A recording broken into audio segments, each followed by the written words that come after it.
That's the mic. Mic working? Great. Good evening, everyone. We are entering into a work session. It is 7:30 p.m., October 26th. We're going to say the pledge and get our meeting started. Pledge allegiance to the flag of the United States of America and to the republic for which it stands, one nation under God, indivisible, with liberty and justice for all. Hey.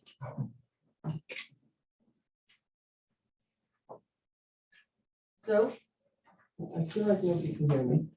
Attendance is fine, or I'm just going to say that Trustee Casada won't be here, and Trustee Lopez is just running a little bit late, but he will be joining us shortly. And are there any trustee announcements? No? No.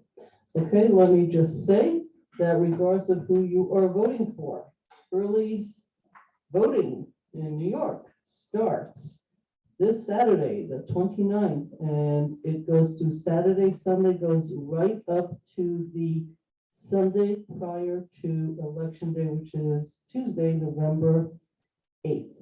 So please vote. It's a privilege, it's an honor, it is your right, and it doesn't matter who you vote for, but please go out and vote. Elections, especially local elections, have been won and lost on one vote. And there are a lot of races going on across the county, locally, across the county and in the state. So I encourage everyone to go out there, go out with your kids, show them how it's done. There's also a bond on the other side of the ballot. Please look at it and vote your heart out. It's Halloween coming up, and there are lots of events. Too many to mention here. I put in my mayor's note. It's on web blast that we sent out. Lots of really good stuff going on. According to my weather report, we're supposed to have a few really beautiful days coming up, so let's enjoy the wonderful fall weather in this part of the country. Those were the announcements, unless somebody has something they remember. No. Somebody did actually say to please thank everyone. There are a lot of social media posts about Diwali Day, which is a 5-day celebration. I wrote about my mayor's message just because we do have a growing Indian community here in the county and here in Ossining. It is a really fun holiday. I'm hoping that I'm going to learn more about it. And by next year, we might even do some fun Diwali celebration. It's supposed to be quite a beautiful 5-day celebration. Good over evil, righteousness, all the good things that human beings should be following. So more to come on that. Hopefully I'll be better educated by next year. The manager, we are ready for an exciting meeting. We are ready. Good evening, everybody. Jamie, do you want to put up the presentation, please? I'm sharing the screen. One moment. So I'm going to start this evening with a third quarter update on our projects underway, and we will also, I'll be followed by a presentation update by our village treasurer on our finances. We have a lot going on, and we've accomplished a lot this year. So as we're looking to end up the year, there's some good, exciting news here. First off, next slide, please.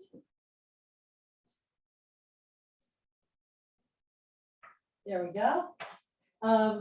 The village seal is now pretty much, I think for sure by the end of the year, we might have ferreted out everywhere. Every time we look around, there's a new village seal that we didn't know existed on our insurance cards, really tiny everywhere.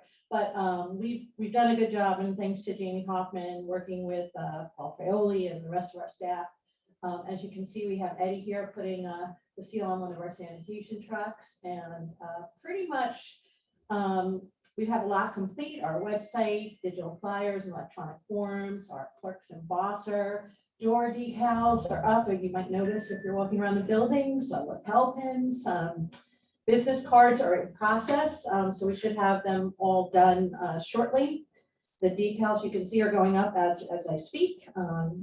as well as flags and banners and the bronze plaque for the courthouse. We got an estimate for that, so we'll show that to the board and they can review a couple of design options.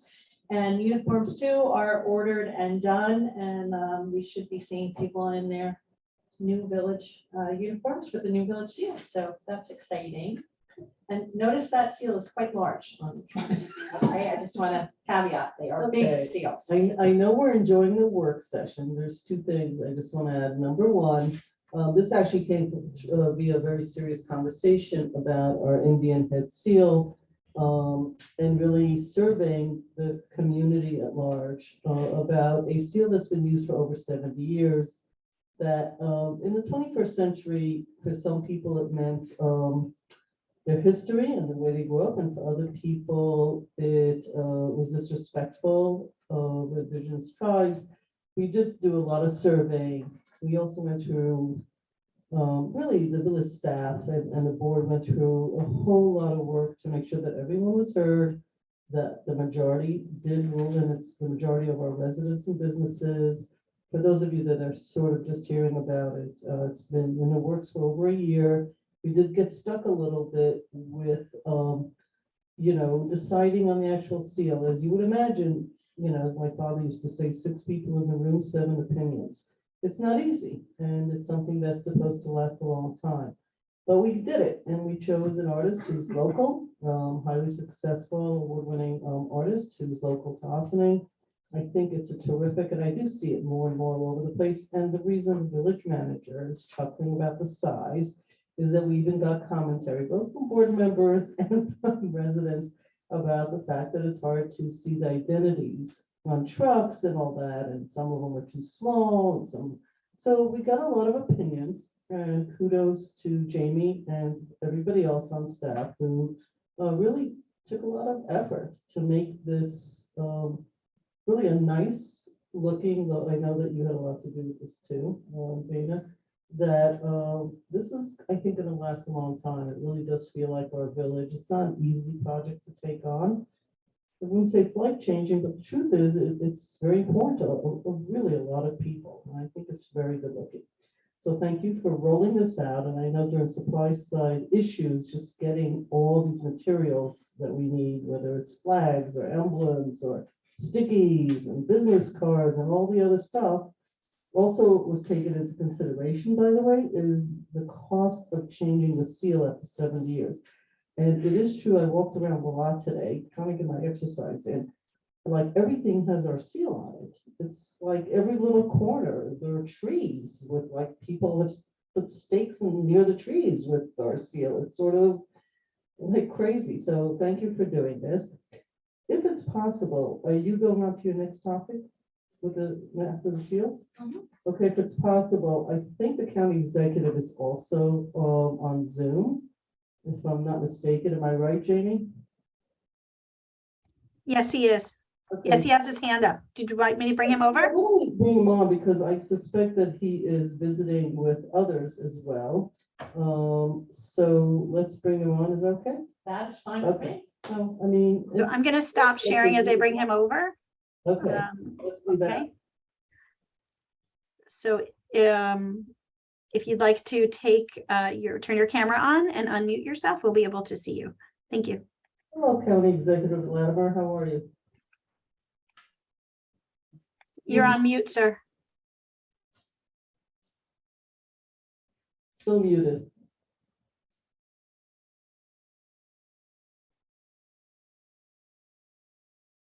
He's still muted. Yeah, he's looking at the screen now. So. Mute it. Can you take him off?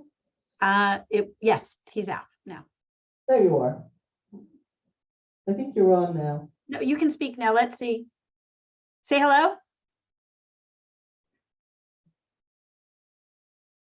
George, can you just, I would see your hand. It's connecting to his audio. It says it on our screen. So it probably and now it just muted again. Huh. And he's unmuted. I don't know why it's not working. I don't see. George, can you say hello? You just don't know if you're talking. You can't see if you're talking or not. Oh, okay.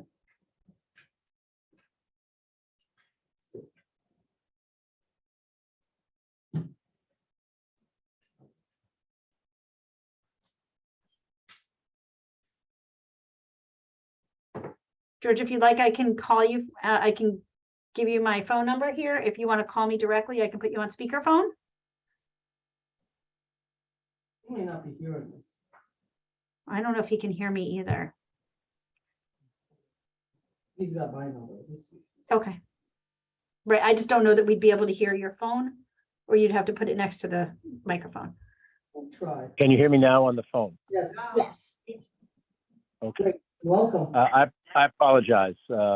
Technology still has the better of me. I just stopped by. I thought I saw on the agenda that you were going to be talking about the civilian review process in Austin. Am I correct on that?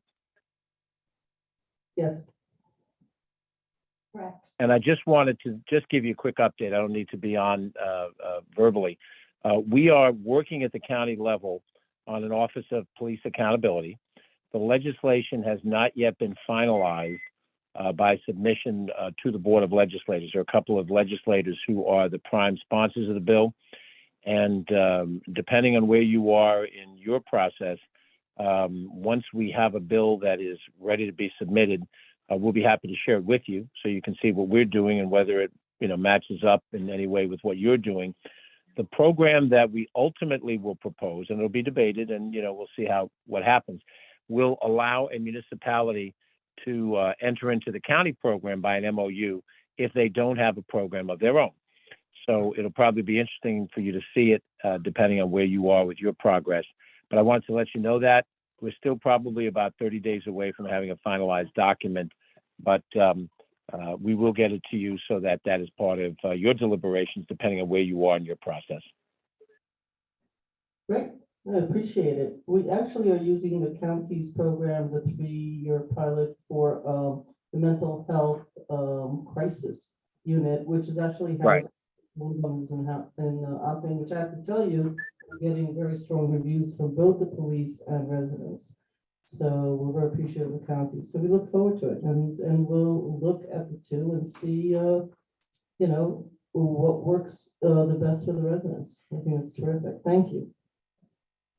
Well, it's very encouraging, and we obviously benefit from the service that your chief, Kevin Sylvester, provides as head of the chief of police around the county, and that's important to us as well.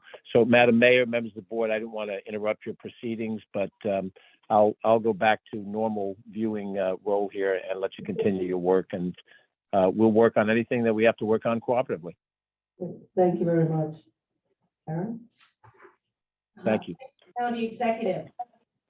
Next up, one of our big projects, I'll let Jamie share the screen again.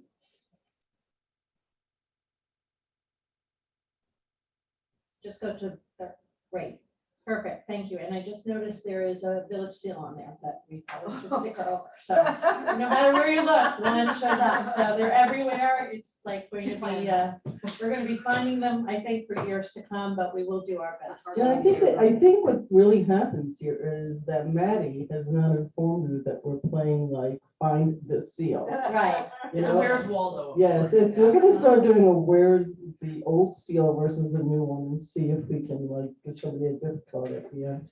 Go ahead. That might be a good idea. So a few years ago, the board engaged with Wilder Walter Partners to construct a all affordable tax credit subsidized housing project in the former or current DPW organic waste yard down on Water Street. This is a rendering of what it would look like. We've met with the developer recently, and the board will be voting on a resolution for a special waterfront permit at next week's legislative meeting. This is an exciting project because it takes currently brownfield site and turns it into something that's going to be really nice for the community, offer 109 units of affordability, finish the Sing Sing Hill walkway, and really help in making sure that we're placemaking in the village, creating opportunities for people while we're revitalizing as well. So it's nice to see this getting closer and closer to breaking ground. Next slide. So Parking has been a frequent subject of many work sessions over the last year and a half, and we have successfully launched the Passport Parking app. So thanks to Maddie Zahach and Sue Donnelly and members of the Austin Police Department who've been really helpful and instructive in getting that up and going. We have incorporated more municipal parking at the train station parking lot. And we are also going to be implementing fee changes to the downtown parking lots. And the idea of this is not to, right now we have a mix of meter spots on the street. We have tag parking, we have overnight parking. Overnight parking will stay the same, but the metered parking during the day will allow for a bit more turnover on the parking spots. And while everyone will have to pay for those spots based on the same charges that we charge the meter, and they can pay with the parking app, it will allow for more turnover on those spaces, which will thus help the businesses as well. And we'll be looking at ways of incorporating other options for people, employees, and longer term looking at a parking structure behind the branded lot. But these are all we're following through on results and recommendations from a survey that we did with Nelson Nygaard, or a study that we did rather. And it's exciting to see these things come through. We're going to do a lot of outreach and education when we roll out the changes for the lots on Main Street and the post office and Market Square, because that's going to be a big change for people. We want them to understand it's coming, and we want to make sure we have plenty of time to educate people in advance so no one's caught off guard. And we anticipate rolling that out in January 23. Projects underway also include, if we go to the next slide, please. The Five Corners redesign, which was the board initiated this project at the beginning of this year. And it looks like we're getting ready to mobilize this November. This sign, a sign that looks just like this, will be erected right in front of the holiday tree next week, should be up. And That is exciting. it is exciting. So we have that coming up. We'll be getting ready to mobilize, and we're being conservative in the timing. We hope that it takes less than a year, but there are issues with getting materials, supply chain issues and such. But the intersection will be improved. It will be much safer. It will be more pedestrian friendly. And it'll be an enhancement to what we currently have in Main Street, really making that intersection a lot more functional and part of our overall revitalization efforts. Now, double thing. Can we go back to that? Sure. So I see the bump outs, but I'm not seeing any more green space on the bump outs. It's just concrete, or is this just a rendering? I mean, This is just a rendering. right. So I know we start with renderings, but then they sort of become the permanent picture. We could just remind ourselves that some thought to, I don't know if it's safe to sit on a bump out, like with a picnic table, some chairs. Be nice to increase. I don't know about that, but I do know that putting flower pots actually adds to the safety. right. They could be from concrete and whatever. The planters and getting more greenery out there shouldn't be a problem. Those, they're not necessarily going to be great for sitting.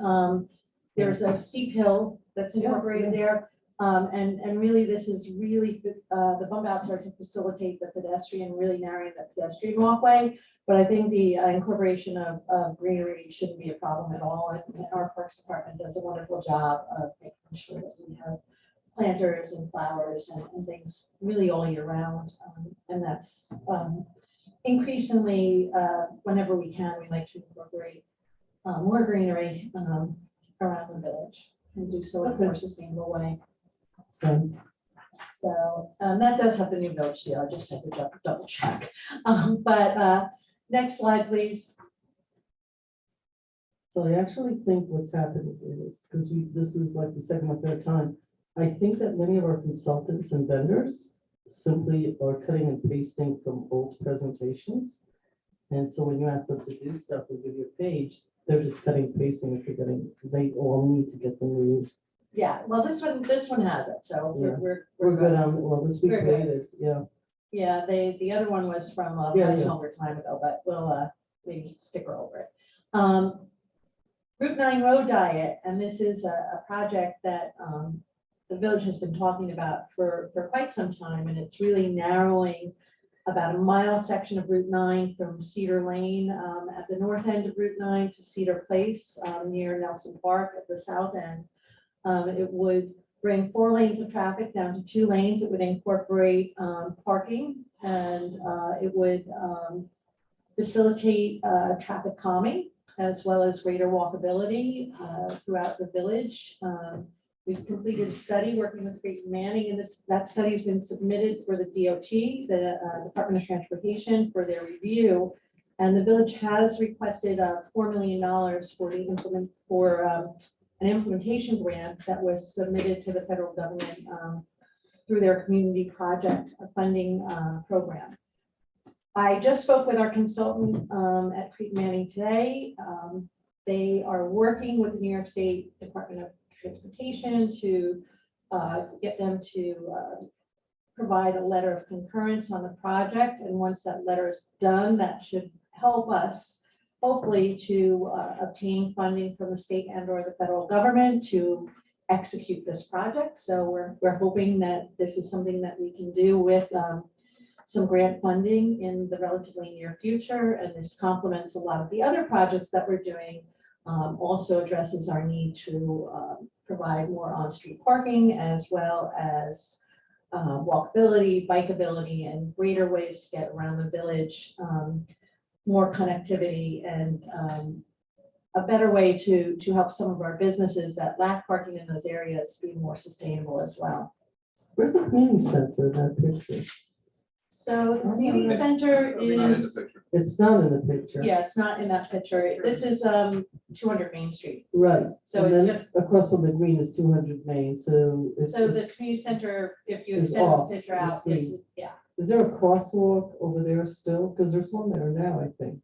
yeah. It's not, you're not changing that. Okay. And what is this like arrows heading downhill?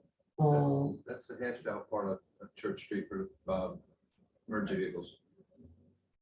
But that's, is that in the wrong direction, or is that not a No, directional it's, thing? yeah. That's just a, It's It's a hashed more, out area, whether it's that way or the other way. oh, That's okay. the- So it's just Yeah. symbolic It's- like that. yeah, it's not okay. changing It the doesn't, yeah. doesn't do anything else. Okay, it's Right. just okay. correct. Next slide. Speaking of 200 Main Street. Mhm. So right there, it was just in the featured from an aerial view in our Route 9 Road Diet slide, but the village was gifted the 200 Main Street building some time ago. And it has been vacant because it's a little bit challenging right now. It has had some issues, mold and asbestos, and remediation was needed. We did get a grant to complete that through Homes and Community Renewal. That is now complete. Maddie just closed out the grant this week, so yay. And Well, getting them is 70%, but there's still the 30%. sometimes it seems inverted too. Getting them is. Well, you know that saying, the first 90% is easy, the last 10% is a killer.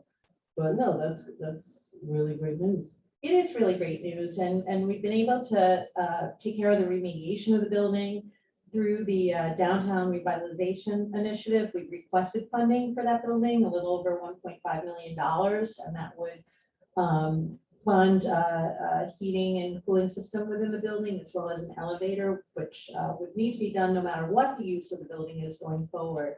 So we're waiting New York State's determination. We put in these requests for the downtown revitalization initiative projects, and by the end of the year, we should be hearing from the state what they are actually allocating to these projects. So we keep our fingers crossed, and we are going to be applying for additional funding for this project. It also needs, there's ADA accessibility issues as well as some other things that anybody buying the building would need to do. So the more we do facilitates that. In the ultimate sale of the building, and the grants are designed to help us get this building back on the tax rolls. One of the things, fitting up the building certainly is helpful, and the Route 9 road diet will also address some of the parking needs that the building would have if it became an eatery or a bakery or some other type of business. Right now, as we know, parking there is a little challenge. So So I just want to make it clear, because we get these questions all the time, for those watching and for those that see this later on. The goal here and the funding goal, as the village manager stated, is for this to go on the tax rolls. In plain English, that means that it is really designed for a business, a for-profit business, so that the community gets that back on the tax roll and it sustains itself. We're just bringing it up to speed so that it's sellable. thank you. Yes. And next slide, please. So recently, the Board of Trustees interviewed developers for Market Square site and the post office parking lot. So this ties into our downtown revitalization initiative and sort of a linchpin project here, or a couple of projects that converge together and work synergistically to revitalize Main Street. During the DRI process, we talked about the importance of maintaining a village square and how important that was to people in the community. So we asked for funding for that through the Downtown Revitalization Initiative. And we also recognized if we redo Market Square and make a village square and take away the parking, that we would need a parking garage. We have to accommodate for that. We're also looking at some other modalities to get around, whether it's e-bikes, electric cars. So we worked with the state to develop a concept for a multimodal structured parking garage behind, right now where the Brandwick lots are, behind Open Door and the Main Street Deli in that area. And also part of this project requires a private sector partner, which would be developing mixed use project, housing, retail, and some hopefully experiential retail, and some things that would draw some interest to Ossining. So the board has interviewed developers, and they'll be voting on selecting a developer at our next legislative session. And that really completes the elements of the revitalization of essentially the five corners. So as we do the five corners this year, we'll be also looking forward to new things aligning those five corners. And everything really is designed to catalyze economic development growth, provide opportunities in Ossining, and make Ossining more of a destination, as well as improve the quality of life for people who live here today. Make sure that the businesses have a good balance of interest in the downtown area, as well as people who will be patronizing those businesses. So it's all very exciting, and these projects were really facilitated by the $10 million downtown revitalization initiatives. But they are things that Ossining has been talking about for decades. So it's nice to see them be able to come to fruition. Next slide, please. Another really critical project that we were working on, again, much of what we were doing that we now hopefully will be getting money from the DRI, were projects that we had been talking about and investing in our community center, which is a heavily used facility and really a sizable facility with wonderful assets, but in need of some deferred maintenance, new roof, as well as some cosmetic improvements and updates that we really need to invest in the property to ensure it's as functional as it can be, that it's accommodating new uses, whether they're for seniors or youth, the new youth bureau, and incorporating state-of-the-art technology, green technology, as well as making sure that we're optimizing the space there as effectively as possible. So for this project, we have 2 grants pending. So we have been approved, we just got notification today, for a $500,000 state municipal facilities grant, which is called a SAM grant. That is going to go towards a new pool upgrades in the pool, not a new pool, and upgrades to the locker room, family locker rooms included in that. And that was provided through the support of Assemblywoman Sandy Galiff, so we need to thank her for that. And we are also asking for $2 million through the DRI process to provide additional funding to renovate the rest of the facility. So we're eager to hear what we get from that funding. And we have also, and I'll talk about later when we talk about grants, asked for some funding through the consolidated funding application. And there's a chance we may get additional monies there too, but we'll know that hopefully within a couple of months or a couple of weeks at this point. So next slide, please. An extension of our community center is our parks, and we are really lucky in Austin to have a wide range of different types of parks and playgrounds. And because they're used a lot, we want to make sure that everyone can use them. And we're looking at installing two new inclusive playgrounds with inclusive playground equipment that's designed for children of different abilities. And these are first is we'll be installing a new park in November this year at a new playground equipment rather at Veterans Park. And that was provided from another SAM grant from Senator Reichlin Melnick. And through the CDBG process, this is the Community Development Block Grant funding, we've secured inclusive playground equipment at Nelson Sitting Park. And actually, the year is 2023, but some of these projects have been pushed forward because of delays of the federal government. So we think it's more likely that 2024 it will go in, but the money was secured for 2023. But so these are new opportunities for the whole of the community. As you know, our parks are really well utilized, and this really does provide a comprehensive way to provide so many people who live here with different opportunities, a range of opportunities from the riverfront to pocket parks throughout the village. We're excited to be able to do this. For the Nelson Sitting Park, is this additional? I can't see the perspective on this. It's a replacement, right? It's a replacement. Yeah, it's a Okay. replacement, and this is just a rendering. So this rendering That's all right. was rendering for the equipment specific to Vets Park, but it would be similar type of equipment that we would do at Nelson City Park. Thanks. Another facet of our community services and support that we provide for the community is our new Austining Youth Bureau. And this is a really critical program to provide greater equity in our community and much, enriched opportunities for youth, working with our partners who are doing a lot of things, whether it's a school district and the other different organizations that are involved in youth programming. This is a way to galvanize it, make it stronger, and bring more resources to the community to benefit our youth. We have a new Youth Bureau Director who started this Monday, Chima Monday, and that just happens to be his name too. Chima Monday started Monday.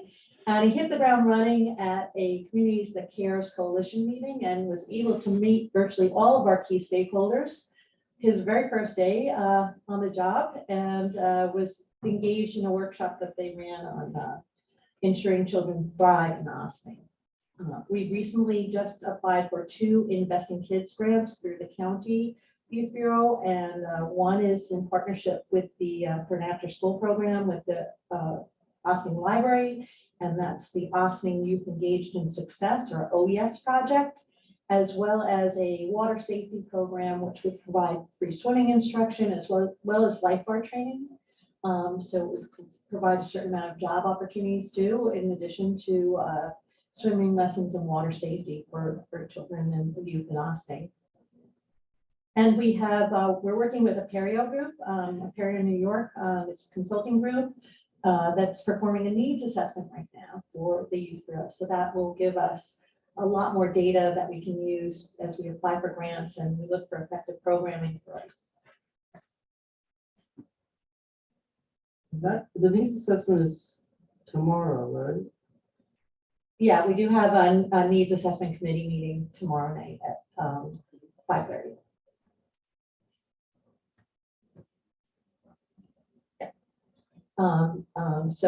And we'll be getting an update from the consultant tomorrow night. So next slide, please. Another project that we've talked about for a long time is also getting underway. It's our Firehouse Consolidation study. And this is a really important project.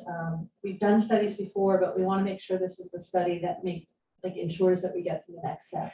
We have 7 firehouses in Ossining, and many of them are very old. Most of them do not really meet the needs of our first responders today. And working with Trustee Fritchie and the fire chiefs and Mitchell Associates, we've been working on, we've just launched the study. Maddie has been spearheading that, and there was a site visit on October 13th. The consultants went to all 7 firehouses and were able to, And so did Maddie. and Maddie did too, exactly. And we're able to get a lot of information that way. We are really hopeful that completion of the study will demonstrate cost efficiencies and operating efficiencies that will enable us to be eligible for more funding and hopefully significant funding that would finance not only the consolidation, but the upgrade of possibly some of the facilities, as well as a new facility that would provide the state-of-the-art resource that we need for our first responders. So that is very exciting, and we're happy to be doing that. Next slide, please.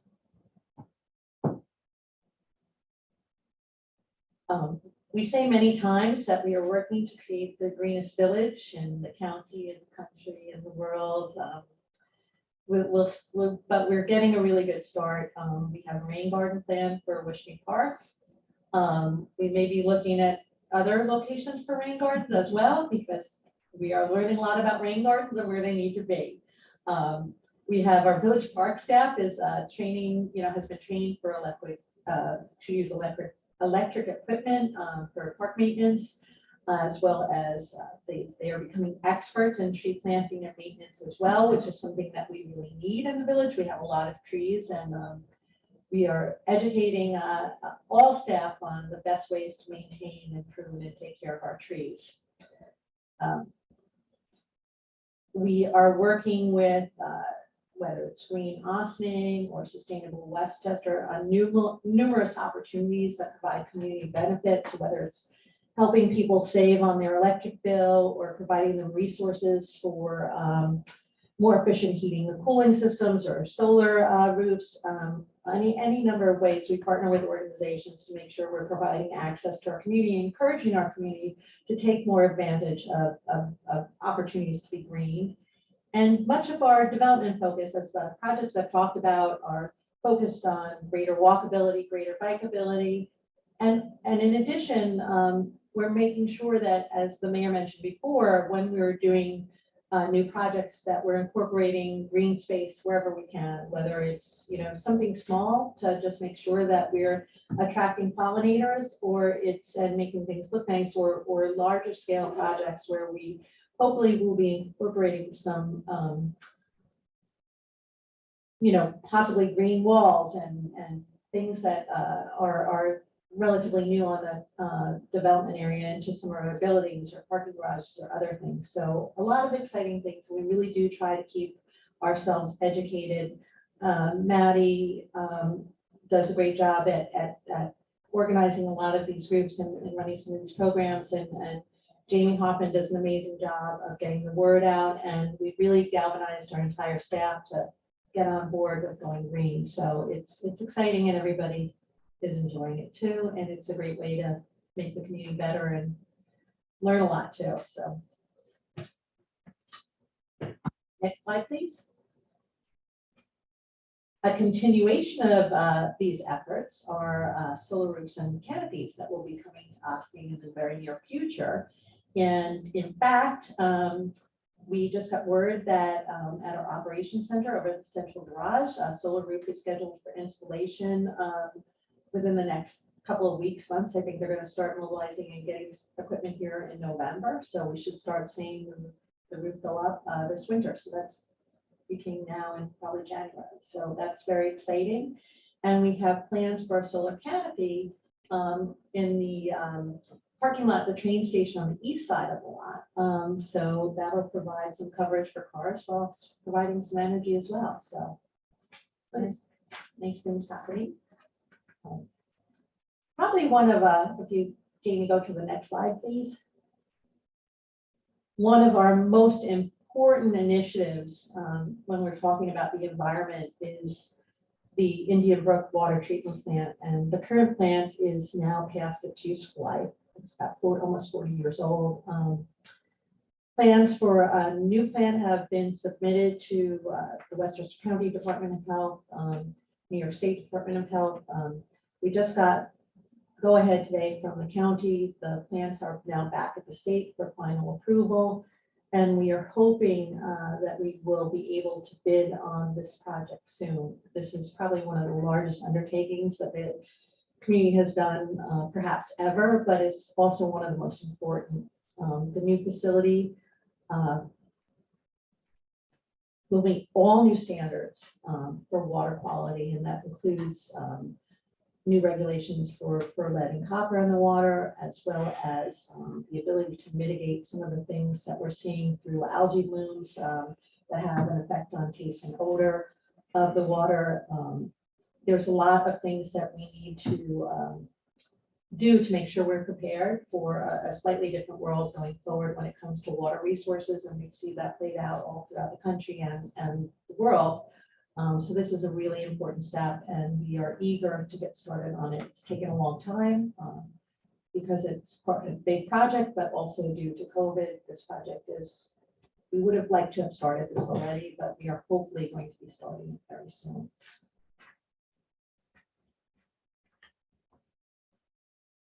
Next slide, please. So we really are on a sustainability kick. Our consultants at Nelson Nygaard were able to involve us in a project mover, and have applied on our behalf for a $7 million, along with other partners, EBike Infrastructure grant, and that will really establish e-bike infrastructure that will facilitate use of e-bikes, availability of e-bikes, and throughout Austin, and this is a really significant opportunity. We have our fingers crossed. We've jumped through a lot of hoops, and the winner of these awards will be announced. The winners will be announced on November 22nd, so we're keeping our fingers crossed. But this is also a real enhancement to the other work that we're doing on the development front, and I'd like to again. Maddie has taken on so many of our green initiatives, and the mayor's been very involved in this project as well. And it's an exciting opportunity for us to be considered for this. And it is another potential feather in Austin's cap in our ability to not only develop and create housing and other opportunities, but also do things in a way that we're looking forward to the future for new ways of getting around. And while walkability is great, Austin has a lot of hills. So having some bikeability is not going to be too bad either. So.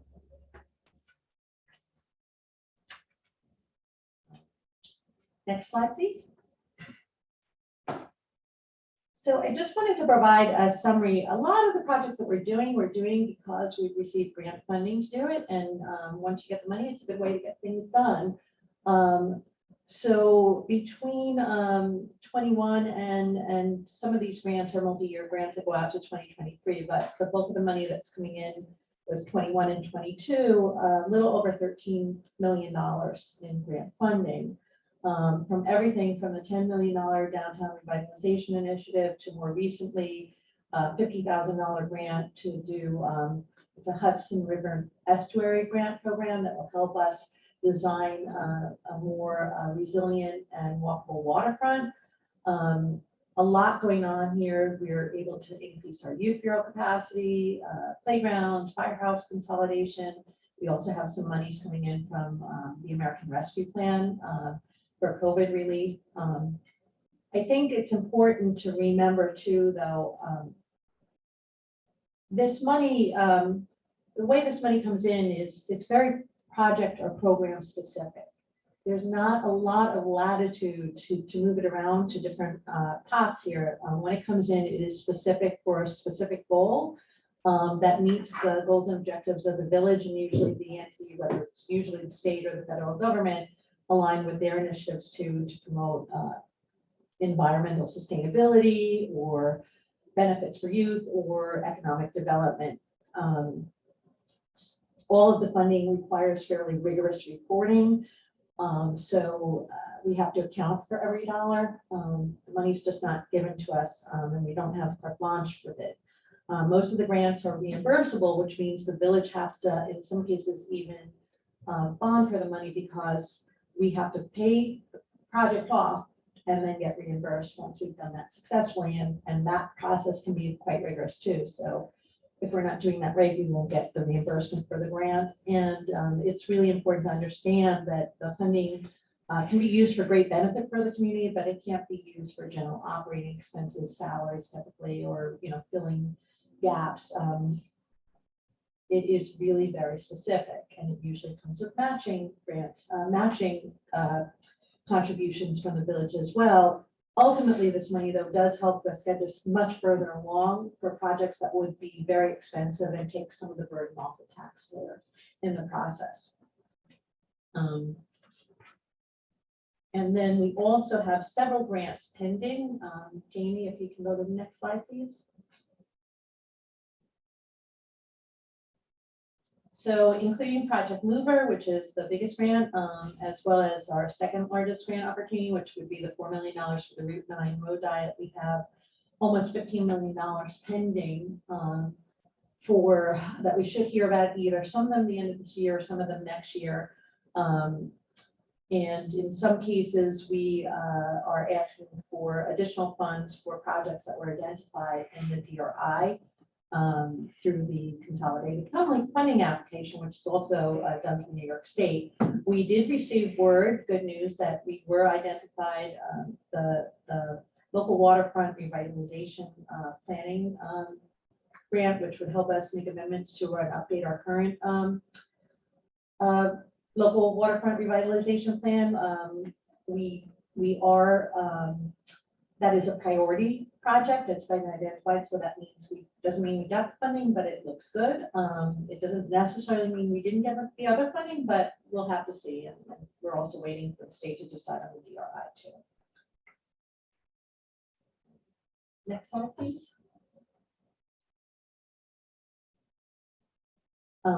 We're also busy, the board's busy writing legislation. A lot of it has to do with all the things we talked about in the grant. So supporting our local businesses by facilitating sidewalk cafes and outdoor dining and sidewalk sales, sustainability by supporting anything from community choice aggregation program to prohibiting the release of balloons and sky lanterns, and also dealing with issues of transportation and parking. And much of that work falls on Corporation Council Stuart Kahn. So always a great deal of work behind this legislation, and it's been a busy year. Great. It's great. So I'm looking at the website.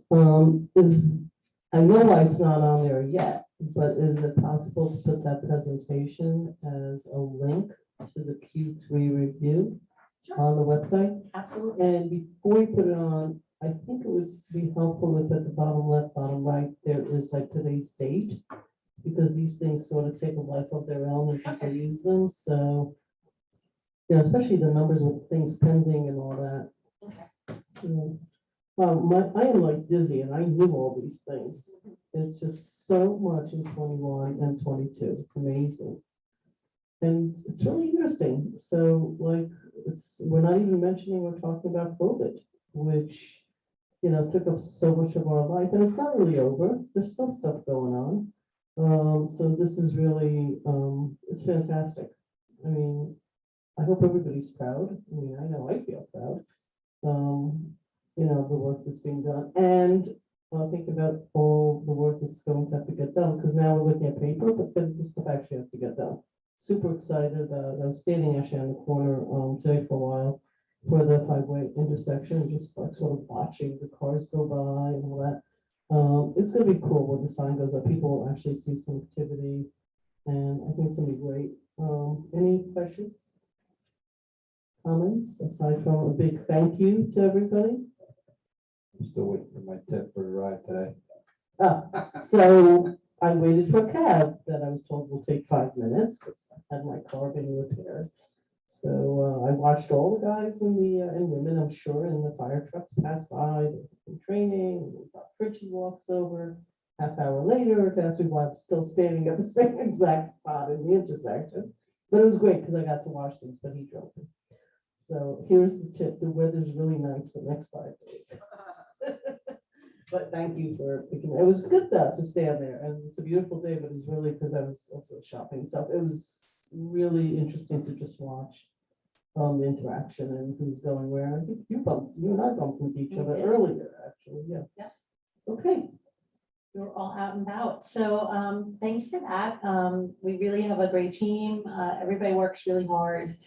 It's not always easy, but there's a lot of passion for what we do, and it inspires us all to work together and even try harder, because there's a lot of good things going on. So we're grateful for the board's support and their leadership to get these things through and to fruition, and of course to Stuart for making sure that everything we do is crossing all the T's and dotting all the I's. So, and we also have to thank our treasurer, Dale Brennan, who is up next, who without her, we would not be able to do any of this, because she is a great steward of our finances and does a wonderful job making sure that no matter how challenging the year is, that we're managing expenses and revenues in proportion and staying on track. So with that, I'd like to turn this over to Dale so she can provide you with a third quarter update on the 2022 budget.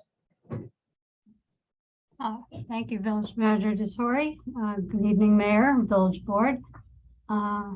So third quarter review, it's a precursor to soon to be our budget meetings for 2023. So it's amazing how quickly that comes up. We could go to the next slide, please. So this will soon be replaced with the 2023 Village Housing budget, which will get adopted in December. But this is just a quick look at where we are currently for the adopted budget for 2022. Next slide, please.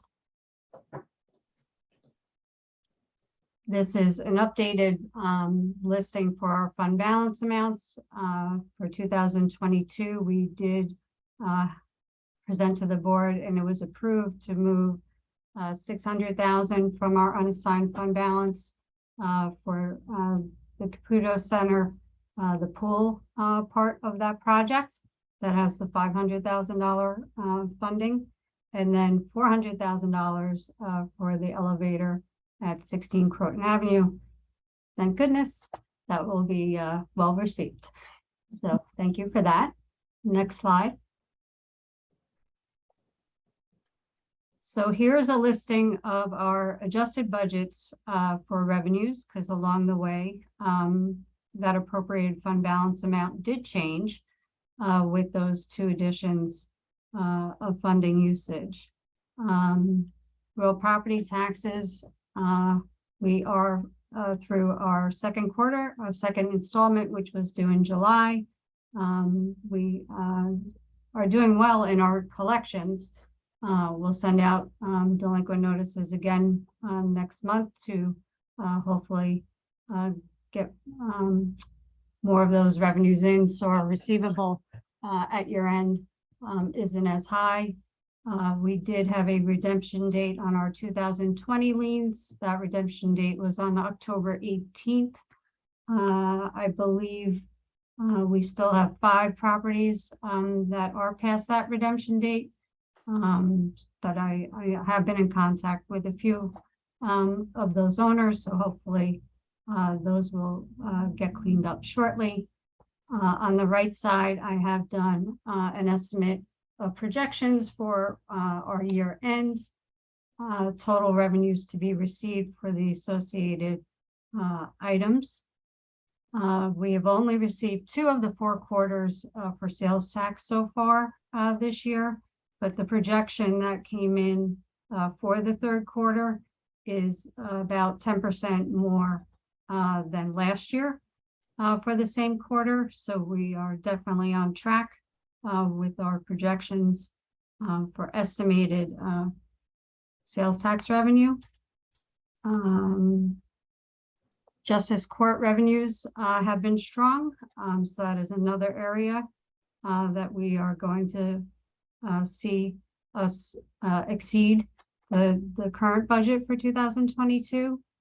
And as well as our recreation programs have definitely been hopping, and they've been active. And as you can see, we're already at 112% over what we had budgeted for 2022 at the end of September. So that's definitely looking strong on our revenue side. So that is a definite positive. Down on the bottom, you'll see federal aid. We have gotten in some of our FEMA reimbursements for storms that were actually in 2021 and 2020. So that an expense was incurred in those years. And now we're able to recognize revenues now when they're actually getting received. There are still a few more that are still in process. So that number hopefully will go up by the end of the year.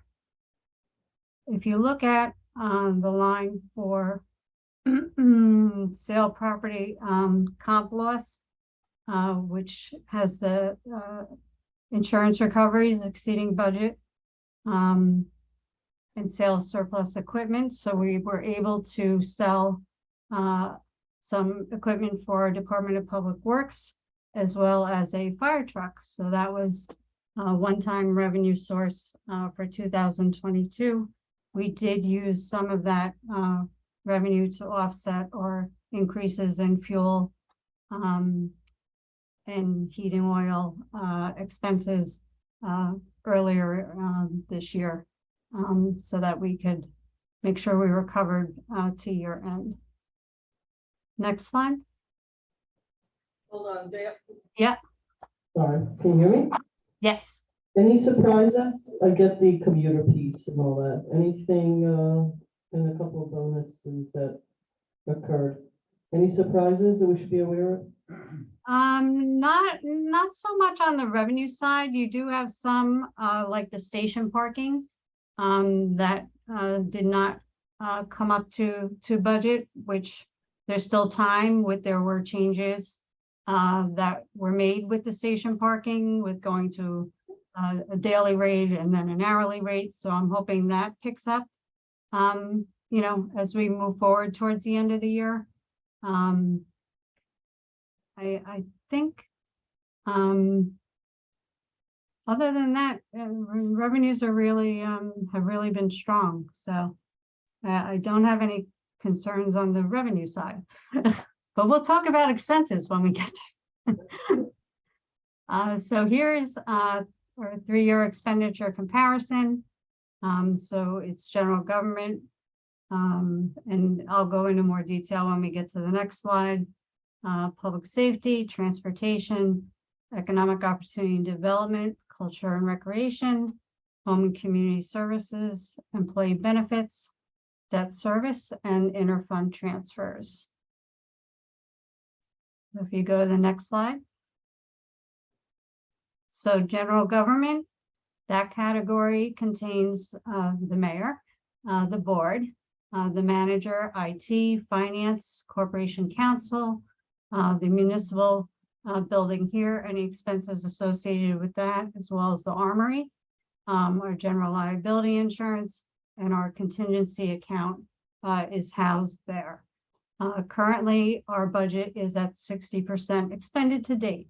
So since this is a third quarter review, I'm always thinking, you know, in my head, 75% third quarter, but in terms of bills coming in and getting paid, there is a lag.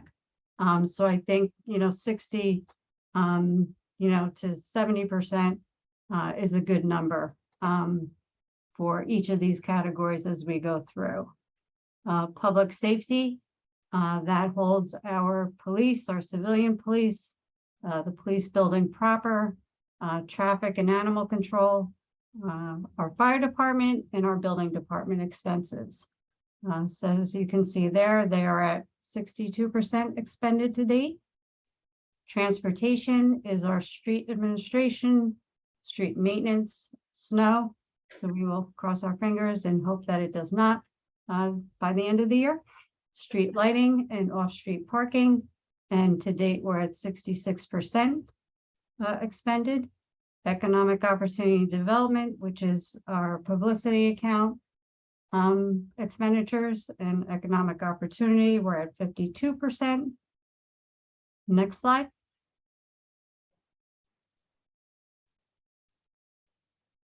Culture and recreation. So this is our parks, our recreation administrations, programs, buildings. That includes the pool and our youth bureau.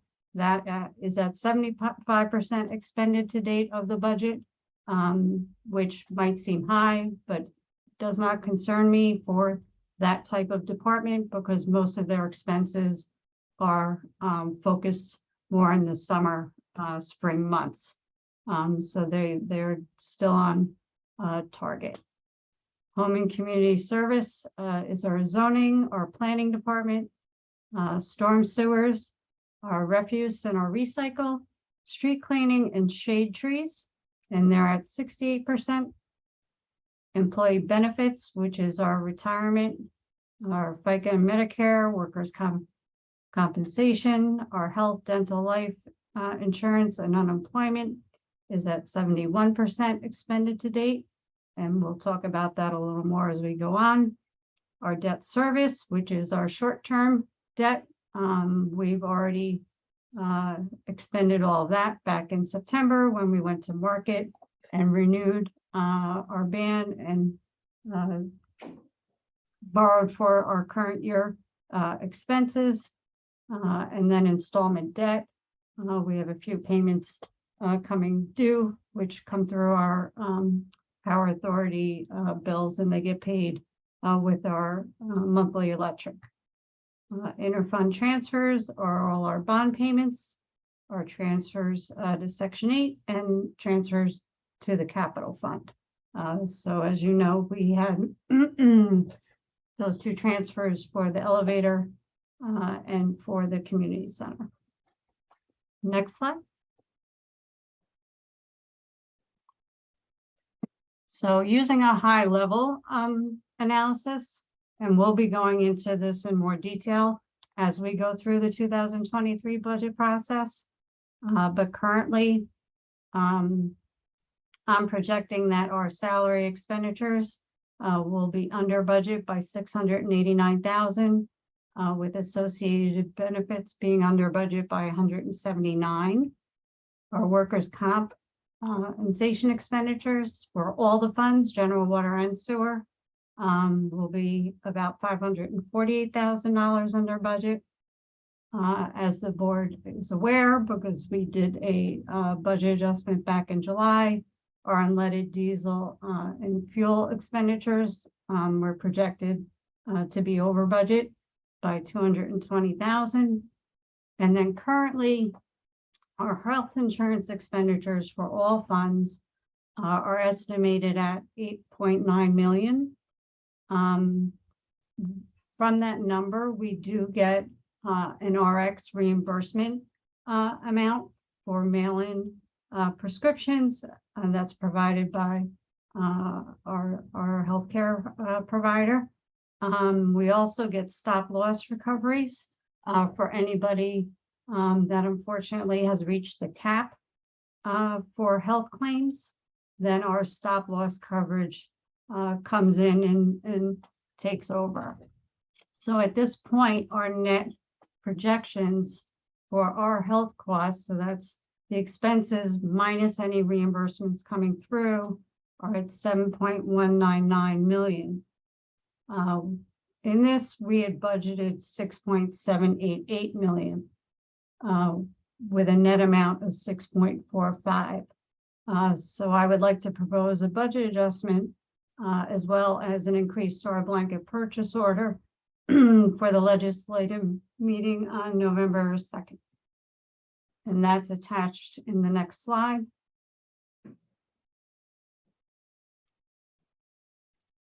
So in, in this slide, I'm showing the increase for each of the funds, general, water, and sewer. I'm showing the offset. Those are amounts that are going to come back in as revenue from the stop loss reimbursements. So that's the 1287758, the 102,056, and the 36448. And then I'm proposing we increase our sales tax revenue amount by 675,942, and then water and sewer each have a contingency account that we can draw on for 49,832 and 17,797. Any questions?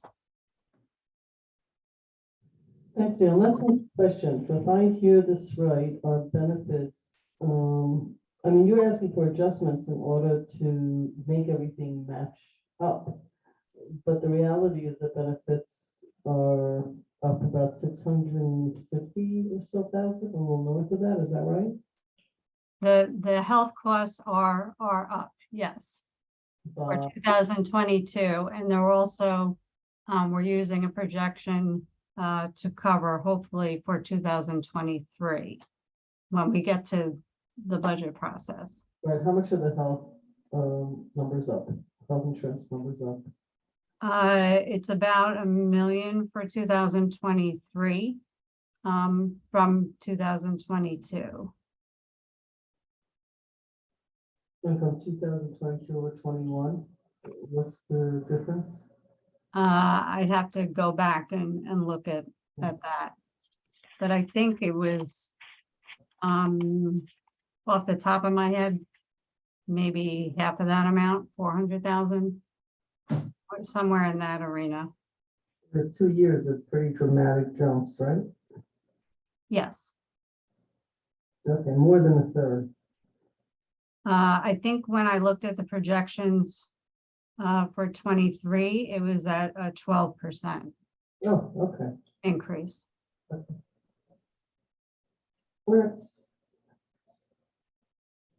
So even with this adjustment to sales tax, we will be covered with our estimate for revenue at about 6.6 million for sales tax. And at this point, we've budgeted for 5.215, I believe.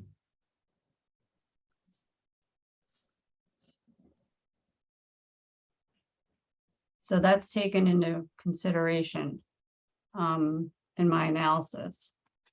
So that at year end, essentially, even though we've budgeted fund balance to be used of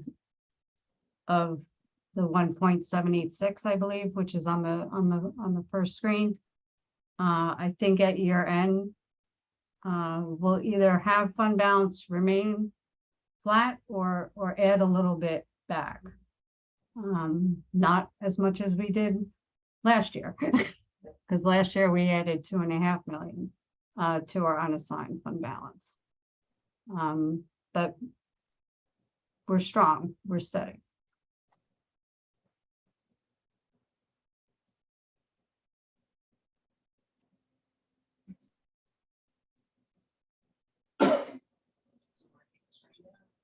I don't know if she was done. Oh, sorry.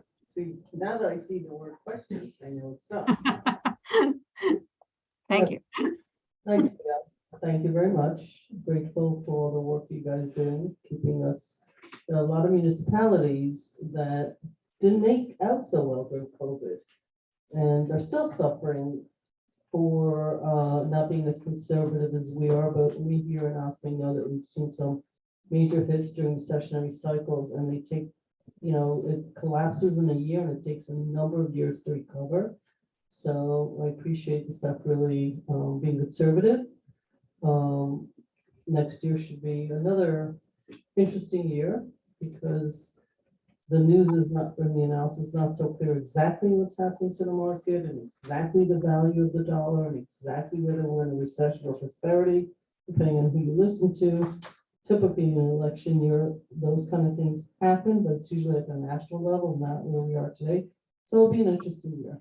But I see you're like staying on course regardless of all of that.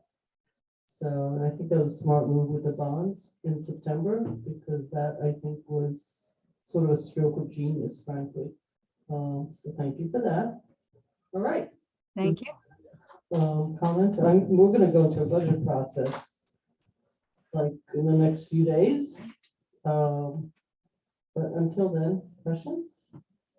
Comments? Oh, we're good. All righty then. Thank you, Gail. Thank you very much. Thank you, Madam Treasurer. Our next item on the agenda is Corporation Council discussing a revision to our civilian police complaint and review board, Law 1-2022.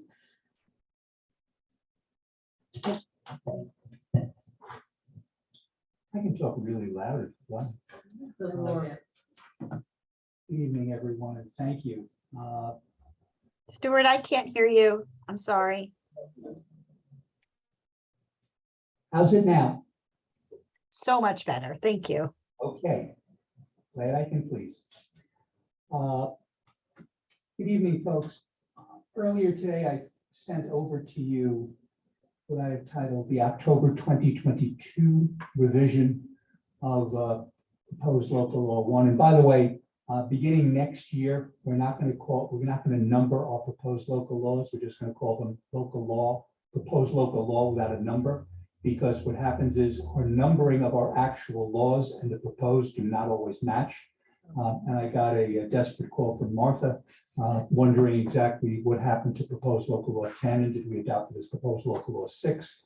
And Jamie called me today and the same thing, and it's like The numbers actually differentiate one from the other. So you're gonna name them or something? How are it's you- going to be proposed local law, revision to chapter blank, revision to chapter this, taxation or whatever, instead of putting it within, because the problem is our local laws have to be in order, but the proposed local laws, if you look actually at most municipalities, they don't number their proposed local laws. They just call it, the town does not.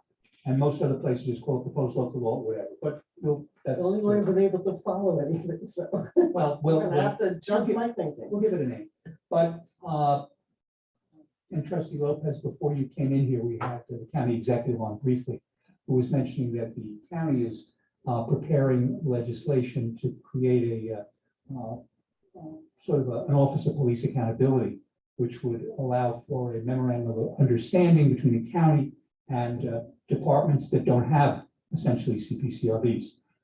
And county executive hopes to have legislation ready to be viewed probably within the next 30 days. But with regard to the revision that was sent along today, it encompasses basically the changes that you folks were interested in. There are two changes from the May revision of significance. One is that following what was recently adopted in Peekskill, and Peekskill just adopted a civilian complaint review board, and they took most of our chapter 8 and put it there. But fair is, we have taken some of what Peekskill put in and now put it in here. Specifically, Peekskill has a process where you can have what's called a civilian investigator. It's not in place of the police investigation, but at the request of the review board, there may be circumstances where you want additional investigation done, or where you want them, or you want this investigator perhaps to review the investigation that has been done. And so the Civilian Police Complaint Review Board, in the case of the village, could determine that they would like to use a civilian investigator. The chair would come before this board in executive session and would ask for the ability to retain one. This board would create a list of criteria for those particular individuals. as noted in the revision, the most important thing would be that that individual or individuals would be knowledgeable of both the Austin police procedures as well as the core areas of training that are required. One of the things that we have in our current code, for example, is that if there could be circumstances where the CPCRB would request of the chief additional investigation. Under the code, the chief has the ability to say no.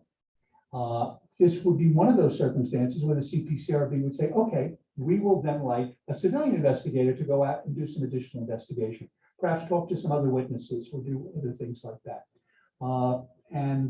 So the idea is to have this civilian investigator not to conduct the police department's investigation. That investigation will still be done by the police, but there may be certain cases where the CPCRB believes that the use of a civilian investigator would be helpful as an adjunct to what's already being done.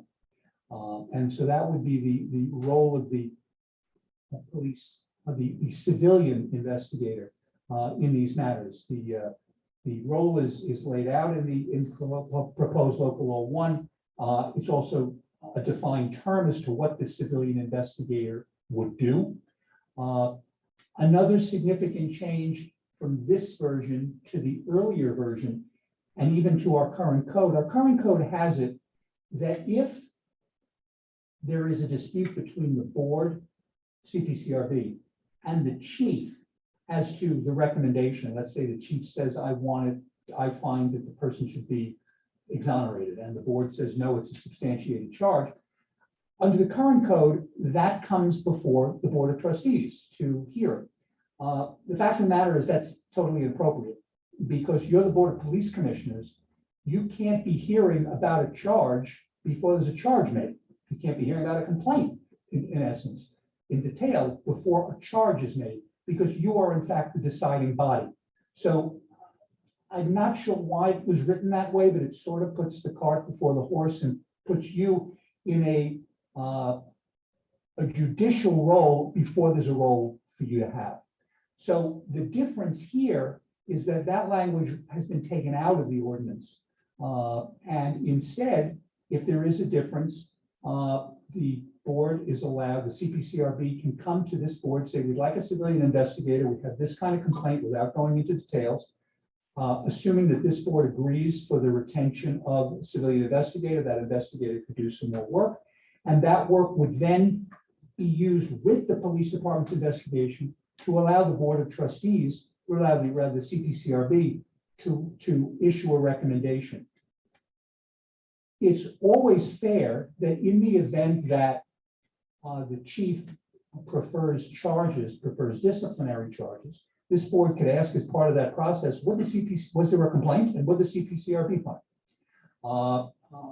Because currently, another thing that is in the current law is that it says that the village board brings disciplinary charges, which in fact is incorrect. As this board knows, disciplinary charges involving police officers are brought by the chief, and you hear the charge, but you don't actually bring the charge.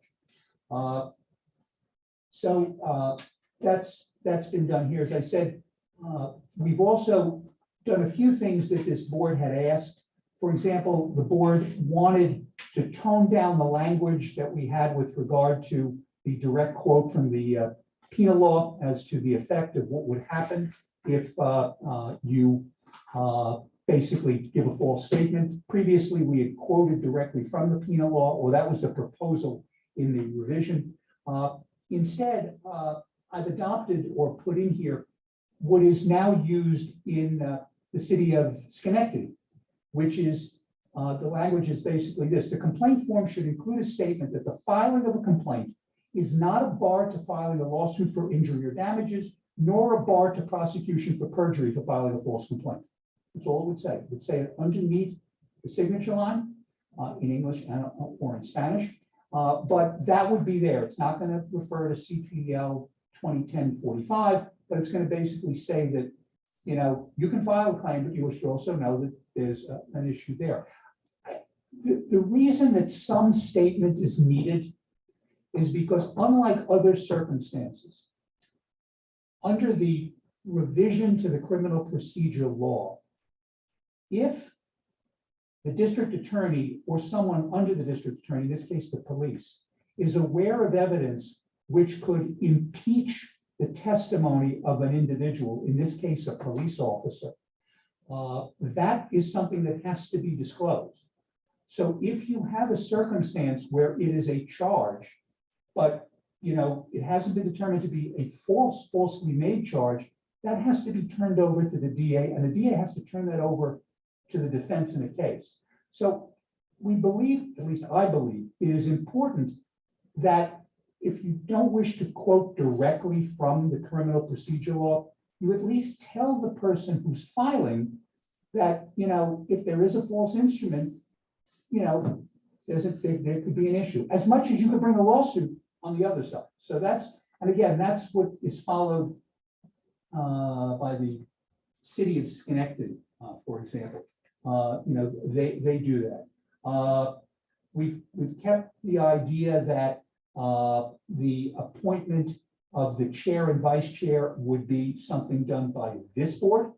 I should point out that Peekskill does it differently. Peekskill actually, they allow their civilian complaint review board to appoint the chair and vice chair, which was different from us. The membership information is pretty much stayed the same. The difference is that because we do provide police services to the town outside or the unincorporated area, there would be one member of the CPCRB and one alternate from the town, as long as we continue to provide police services to the town. If we don't, then those terms end, and you can then appoint. I talked about the civilian investigator. It is specifically mentioned in here what the confidentiality oath would be that the members have to take. And that would be, I hereby swear to keep all matters pertaining to the work of the CPCRB confidential, never to communicate with any person other than the CPCRB or Corporation Counsel while a member of the CPCRB or any time after my term has expired. That's what they sign now, but it's going to be directly in the statute as to what they have to do. I should also point out that a lot of the, if you want to call it, open areas here will be dealt with in the procedures and policies of the board. The board is going to promulgate policies and procedures that it will follow, which this board will have the ability to basically say yay or nay to. That will deal with sort of a lot of the what I would consider, let's say, non-statutory issues that can come up in terms of how a meeting is to be run, what the chair is to do, and things like that. At the request of the CPCRB, we've kept the language that the meetings will be held monthly. Initially there was some question that it could be just held on the call of the chair.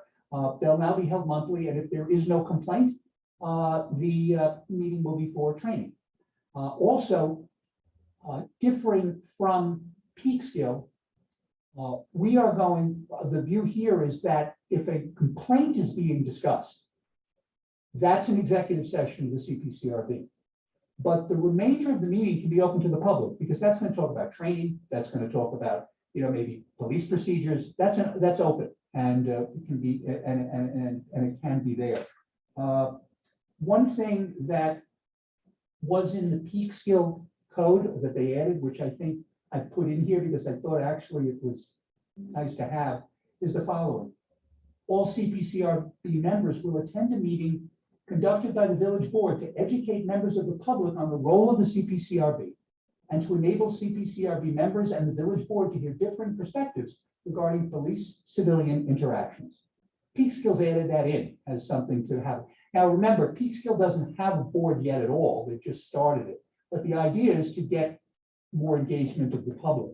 There are other boards which actually hold meetings in different locations.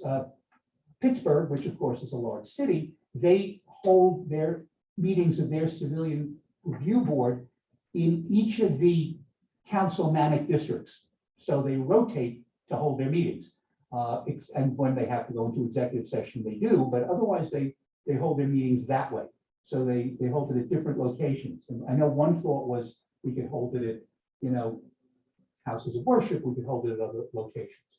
The complaint process, it is now going to be 120 days to file the complaint.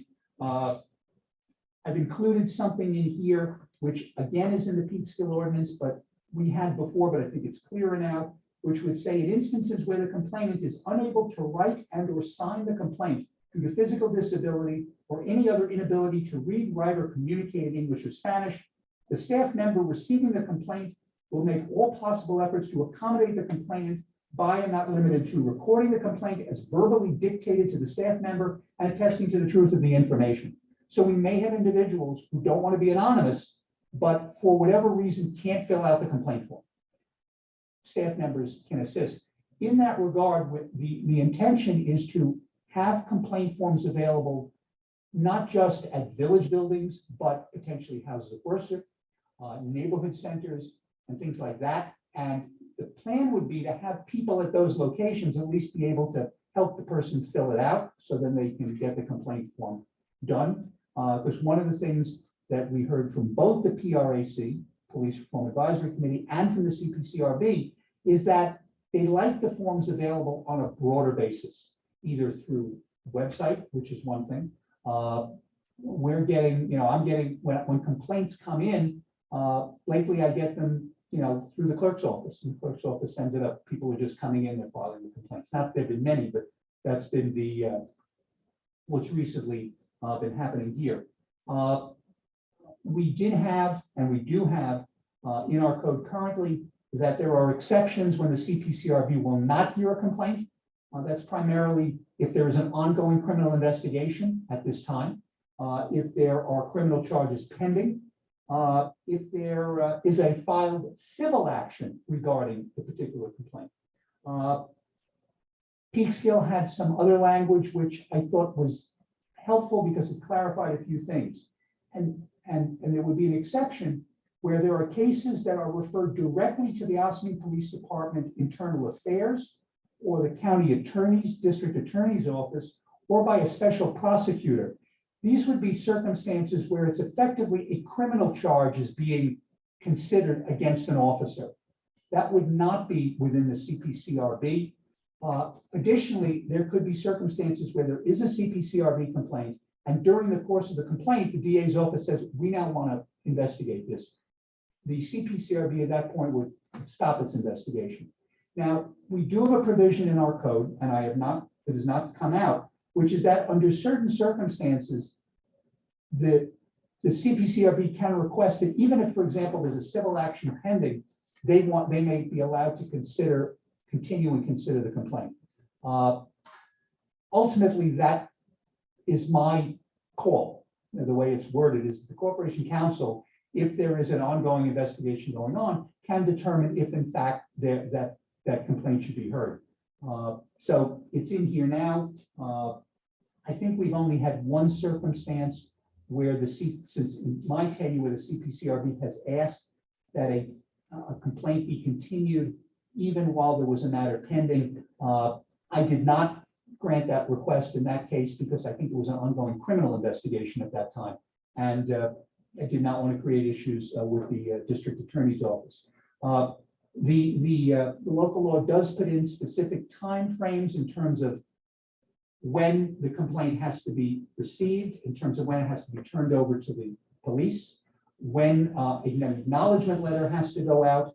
And that was one big thing with the CPCRB, which is that there was no formal method of acknowledging receipt of a complaint and status. This will now say that a letter will come out from the Corporation Council saying we've got your complaint, it is being processed, or we have your complaint, and for this reason, it is not being processed. So the complainant knows. And even in the case of a complaint that is not being processed, if it's not being processed, for example, because of a criminal investigation, once that investigation is concluded, then the CPCRB can pick up the complaint if they wish to. I talked about the civilian investigator and all that. We do have the mediation provision in here and some work with regard to reporting, but that's the revision. That's what's here now. I think that this, in my view, alleviates some of the concerns that the police department, particularly Lieutenant Zimmerman, had, which is that you would just have an outside investigator doing an investigation, and first of all, how would that investigator be allowed to talk to police officers? That may create union issues and things like that. This does not, again, the civilian investigator would be at the request of the CPCRB to be appointed by this board, and it would be as an adjunct to, and frankly, there may be many cases where the CPCRB will say, we don't need a civilian investigator. It's fairly straightforward. The investigation's, pretty clear. And so I think that sort of, relieves that circumstance. The civilian investigator, if appointed, would obviously have to do his or her own conflict check to make sure there is no conflict there. They would have to sign confidentiality agreements as well. But they and the board, it's new language that's in here, would also be privy to all body camera footage or audio or video with regard to any arrest or stop that is part of an investigation. That's where it is. I should let the board know. The next PRAC meeting is November 3. The next CPCRB meeting is November 10. The PRAC did want to see this, before, which we'll be happy to do. Just from scheduling, if the board wanted, and obviously whatever the board thinks, you could call for a public hearing at some point. You could still get this actually adopted before the end of the year if you wanted to, because under the schedule, we could have a public hearing in November. You could then vote sometime in December, and it would be in effect. I should also point out, I forgot to say this, the civilian investigator part is that sunsets as of December 31st, 2024. It's basically a 2-year, see how it works.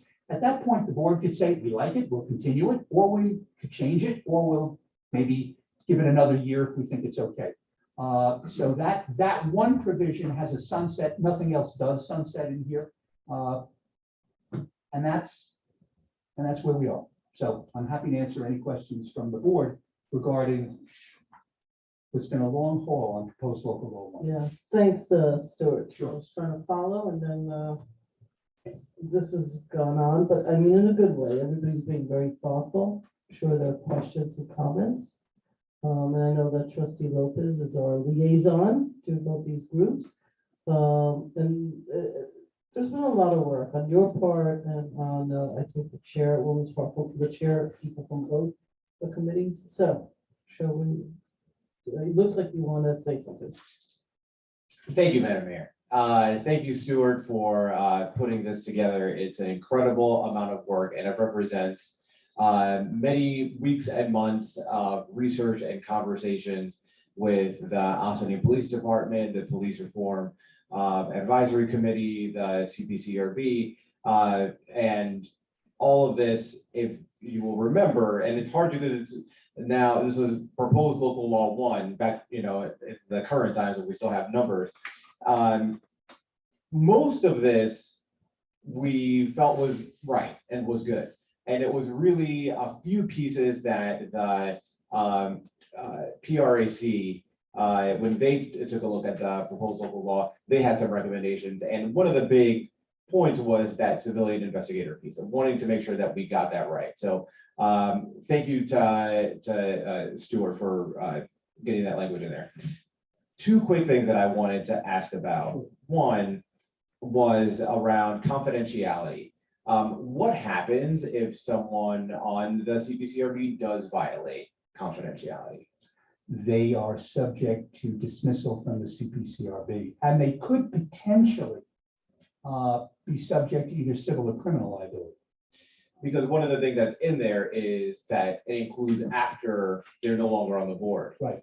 Right. So it might be worth either adding some of that language or something along those lines. I know that was a question that had come up. What happens especially after, because then there's no mechanism to hold them accountable. The second one is the language is in the proposed local law, but what you said around the monthly meetings, where my understanding of both the languages in the proposed local law and what the CPCRB is asking for is to have, the default is they meet every month. And it's up to the chair to determine if there's nothing on, if there are no complaints and there's no set training that needs to happen, then the chair has the ability to say, we don't need to meet this particular month. But the default is that they meet, which is, which has happened recently. So if that happens, then I just want to name, because you said that there was either a complaint or training, there are times when there's neither, and then they just pull it. Right, and that would be one of the things that would be in the procedures to be Right. adopted, where the chair could simply say, look, we, particularly during the summer months, we have no complaint, we have no training, we may not even have a quorum. And so, let's just go there. Again, also, and it was, I forgot two things to mention, I apologize. One is, one of the things the CPCRB and the PRAC were also very interested in is having some ability to question the complainant. There is a provision here now that if a civil, not just for a civilian investigator, but if there is a request for additional investigation, as part of that additional investigation, the CPCRB can reserve to itself the ability to ask questions of a complaining witness or ask questions of, or do it, I believe it's worded here, with the assistance of the civilian investigator.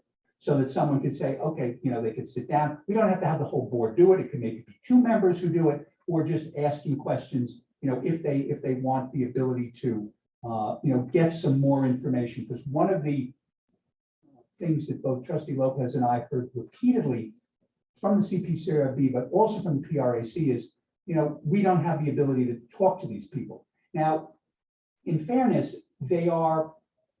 they're not an investigative body, they're a review body. But this, by having the civilian investigator, if the civilian investigator is there, they can do that. It won't be part of the initial investigation, but if they think there's a need to do that, if there's a need to talk to somebody, that at least would be there. And that could go, into their, final report and recommendation with regard to,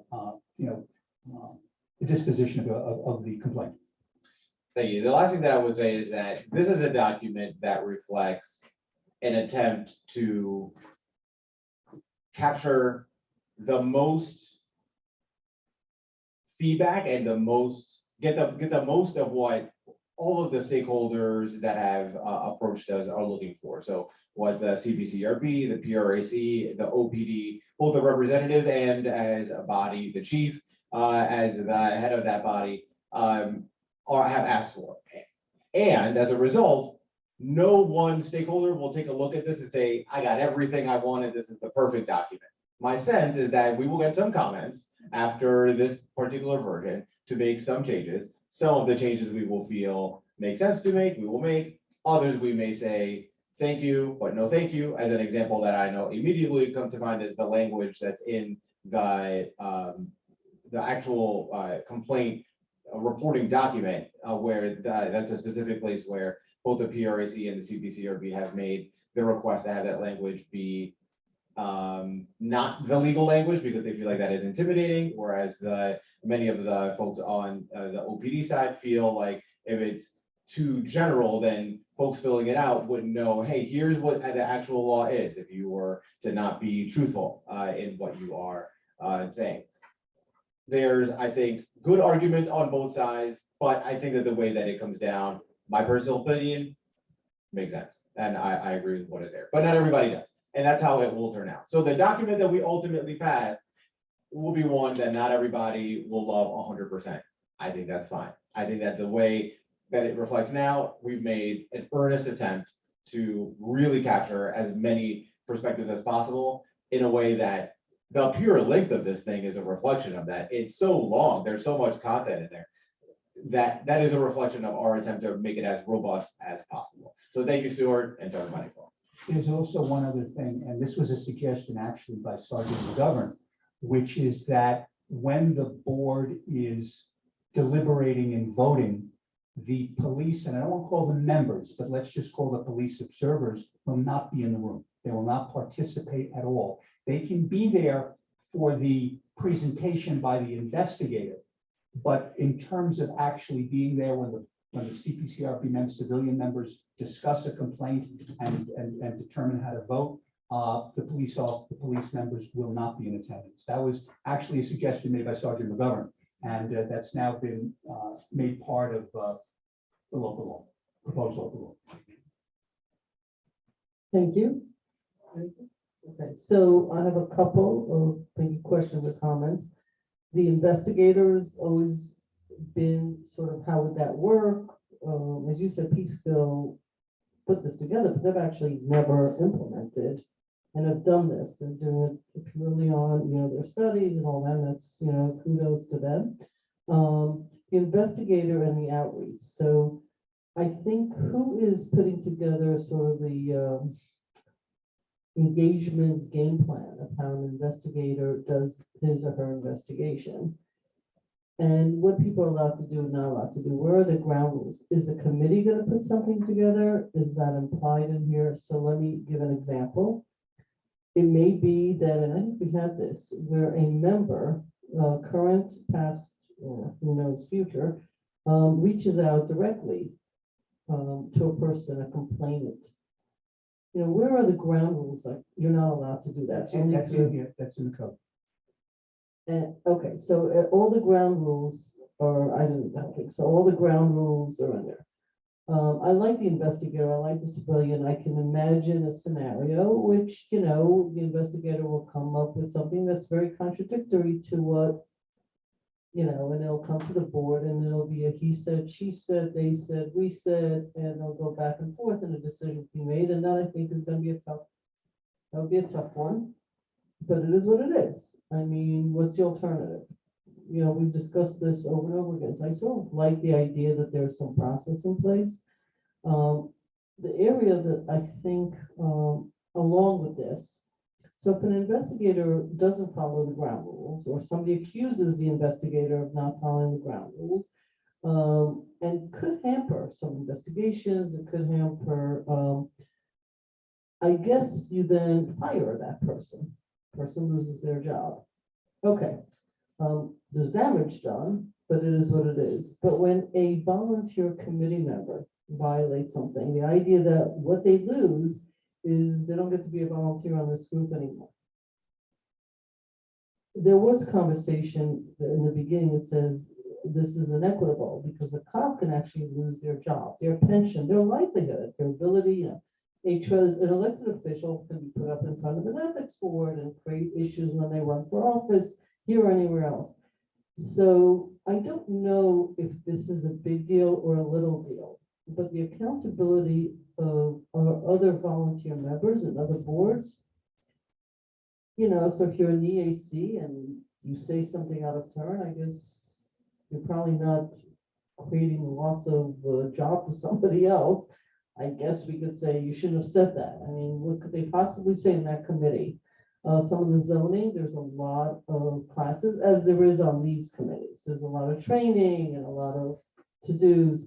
I don't really have a solution. I just do want to raise that this has been brought up, but it should not be a hurdle to that we can't overcome. But the idea that the big accountability when you get on social media and say things out of school that you shouldn't have said because you believe in something very deeply, but is damaging to the process, is that you don't get to be a volunteer anymore. There's got to be something that has to be in place. I don't have that something, but there has to be something that's meaningful, and there's a lot of trust in this. And there's, I think, for the most part, we choose people to be on these boards that we feel very strongly are honorable people and people with good intentions. But the weight of that has been discussed. I mean, this is where trust is very important, but one person can set this off. There are provisions currently, but more forcefully stated in this code, that if a member is considered to have violated confidentiality or violated a rule, this board can direct a hearing with that member and can dismiss the member. Members of the CPCRB can request a hearing before this board to get that member dismissed. And that member can come before this board with an attorney that they pay for on their own to basically explain why they should not be bounced off.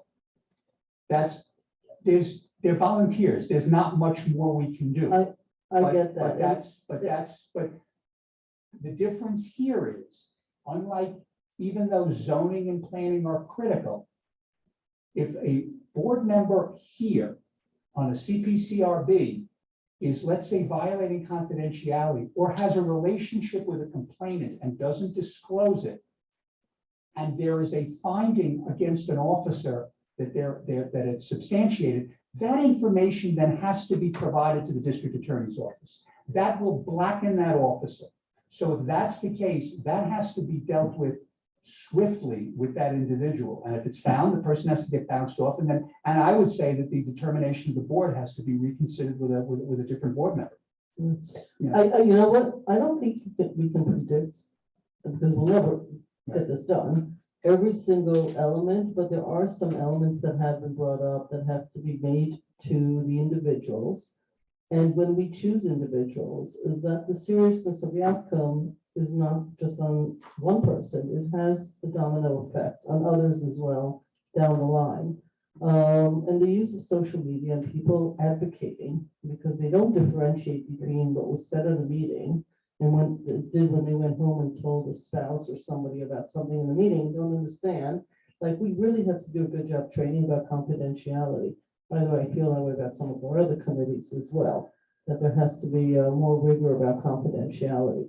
But I think you've thought about it. I think this is terrific. It's just a ton of work, but it's well worth it because it's a serious matter. It is an important matter. I am thrilled that the police officers involved also were part of the whole thing and gave some really great suggestions. I'm hopeful that this also creates some camaraderie between police officers, the committee, the chair, the board, because, you know, this is not an us and them conversation. This is how do you have a great village and how do you have a great police force, and understanding that there are two sides to lots of stories. So I'm really in support of this. I didn't actually, because it was sent out today, I tried very quickly to look. I know it's on the agenda. I know there's a link. I tried my best. The investigators clearly pointed out that that was the latest of the pieces. But I'm in support of this. I think it feels like a long time, but that's only because of what we saw earlier, which is how many projects are in play. And I think this is great. So kudos to you guys and Trustee Lopez and, you know, the police officers involved, and some of it we're just going to learn as we go. We have to roll this out, and then we'll learn what we missed, and that's okay too. Anybody else? Good. The only other thing that I would underscore is, and this language is in the proposal of the law, but that there is going to be a list of civilian investigators. There won't be just one, there'll be a list, and then we'll kind of go Yeah, through Good. Those folks. That's great. That was a good discussion. Let me just ask the board for Yeah. scheduling. As I mentioned, now the PRAC and the CPCRB saw the earlier version. They've not seen this version. Oh, they have to. Understood. We have a meeting on the 3rd, we have a meeting on the 10th. Mhm. I say this only because, not that we have to push this, but we have no more work sessions left this year. So if we're going to discuss this based on their recommendations or their suggestions, we're looking into 2023. I just want the board to Do you be see- aware of that. I just feel they have to look at it, unless they call special meeting. I think it's fine going into, for me personally, I think it's fine going into 23. I think The only thing that would make me make that face is that in January, we have the new folks in the reorganization meeting, we appoint folks to committees, and this has a slight shift, a slight addition of, I think, one extra member than what we have. And so we have, I think, now two openings, and so we would have 3 in January, passing this local law, it may not be make the biggest difference in the world, but that's the only tiny difference. Beyond that, there's not a huge difference in time. And I will send it to both. What I just, and this is personal, I just don't want it to become a revolving circle again, because Right. if we go to those two boards and they come back and they have changes, and And they will. we're gonna be into Well, next. but they have to understand, we're done. So if they have changes, that's okay. Suggestions. I will get it to both of them tomorrow. And I'll report back to the board after the November 10th CPCRB meeting. I just don't think we could go forward without them looking at the final piece. No, It's that's just fine. not realistic. So we'll do it in January. The first week is always the realization. The chair will, just mention to the chair, like they'll have to, the new person, they'll have to say, look, sorry, you don't get to actually vote on this right now. Because otherwise, I think that happened last year. There were some new people, right? And they said, well, we haven't seen it and we have to be updated. And there was a new chair and that Right. also delayed the process. Right. I mean, there's no end to these kind of things. No, because this actually initially was local law 13 of 2020. One, right. And that was my initial comment, that this Yeah, does not reflect their, particularly PRAC and CPCRB, everything that they want. They will have comments and recommendations and changes. And so we'll go through the process that we go through, and ultimately we have to agree on a version, right. but I Or hear. not. Well, we're just gonna say, if you keep going, it's just not, is that really in the best interest of the Right. community Right. to just not roll this out? Because we're ready to roll this out. It'll be shipped to them tomorrow, and then I'll get you their comments. Thank Thanks, you, folks. Thank you. Stuart. I do want to, out of this, if you don't mind, also bring up another issue. The segue is confidentiality agreement in every single board. That we have 13 boards. Okay, I'd like a standardized confident that's signed every single year by every single person on the committees. I don't want to spend the next year looking at confidentiality agreements, but I would like, you could choose the 15th of January, everybody signs, the 30th, I don't particularly care, but it should be across all of the committees. People need to understand that they can't walk out, and oftentimes people just are talking to their spouse when they get home and say, oh, blah, blah, blah, blah. There's a new property that it has a new deck. I mean, you're not supposed to be really discussing, and if they are allowed to discuss, that should also be made clear to them, but generally speaking, the answer is don't discuss with anybody what you see on these boards. I don't know if it's all the boards, but I think most of them, there is something. Certainly your land use boards, and probably the best idea, Mayor, would be the first meeting for every board in January.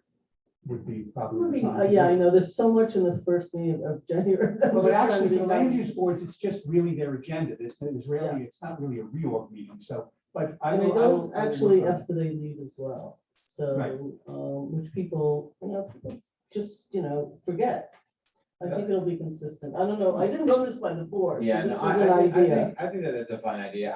This is just a question or a suggestion or a thought that I had now, and it may or may not work, but the only thing that I can think of that serves as, because we've talked much about the carrot of volunteering, serving your community and being in that position. And the stick is that you don't get that opportunity.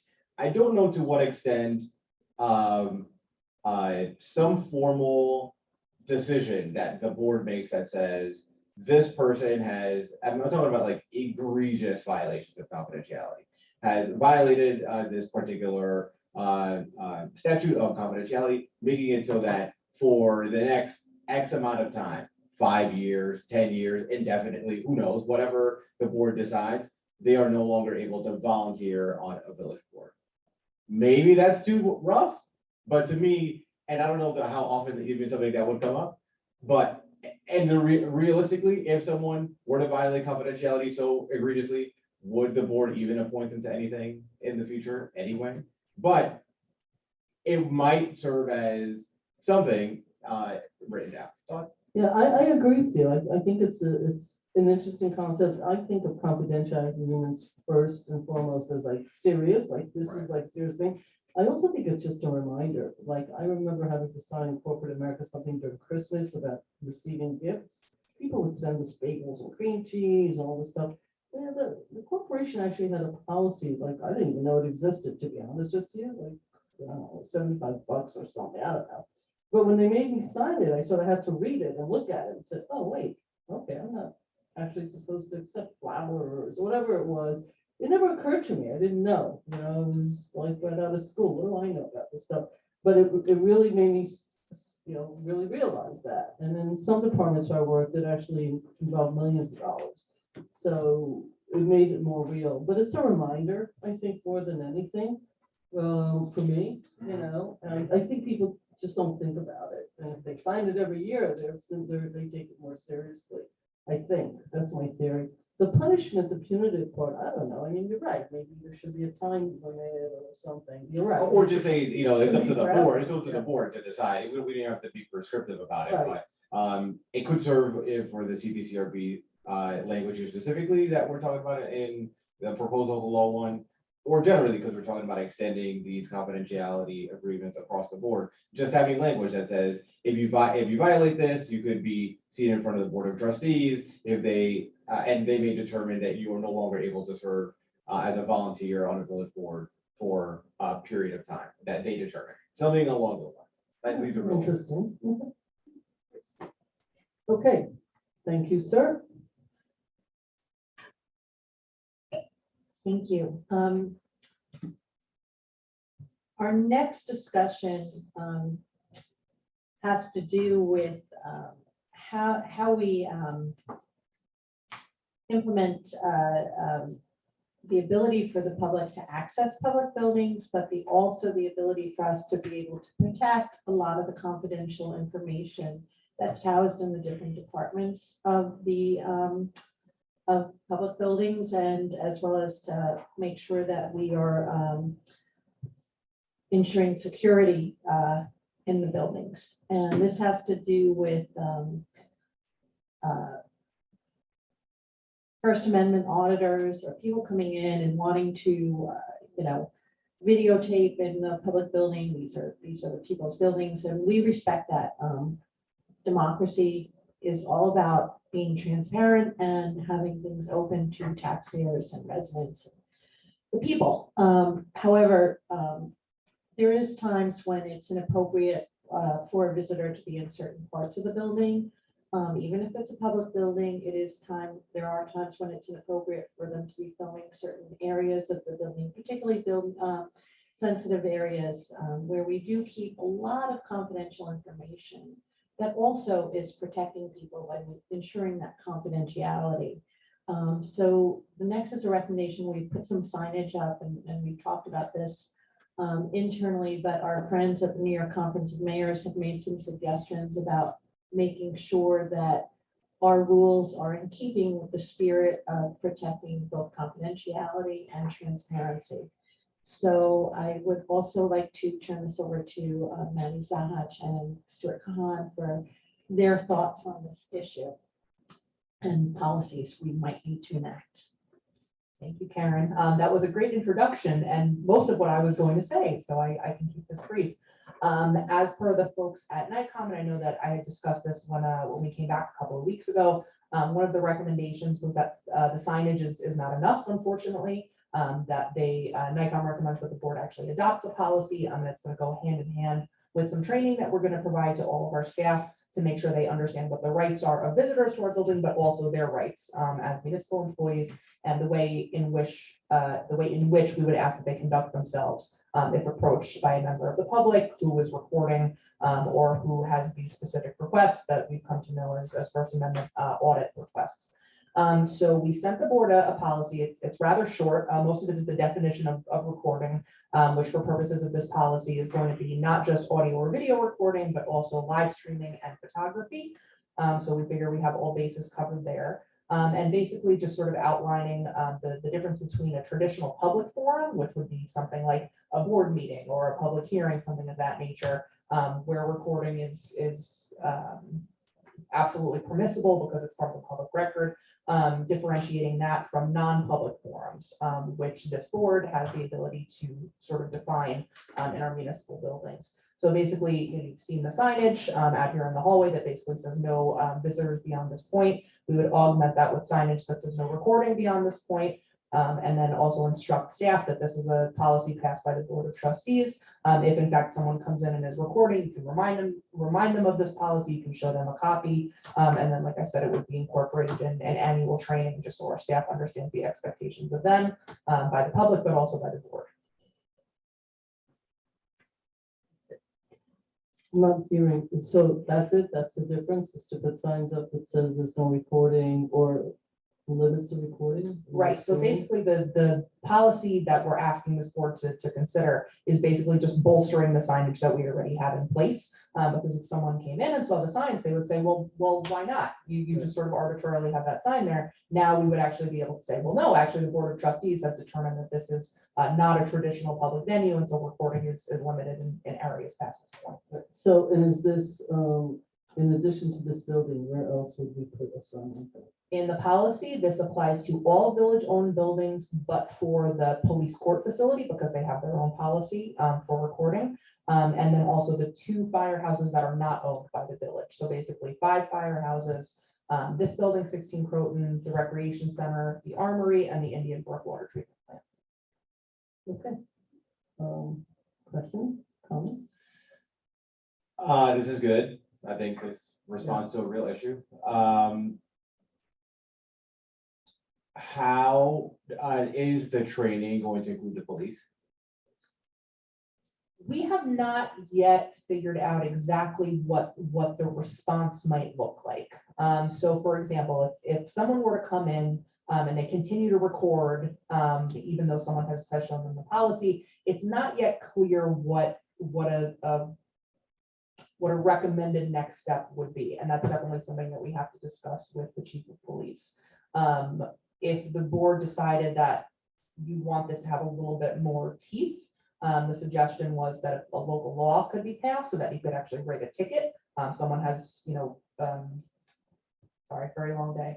Someone has violated a local law, and so a ticket could be issued to that person for violating a law. This is sort of a half measure.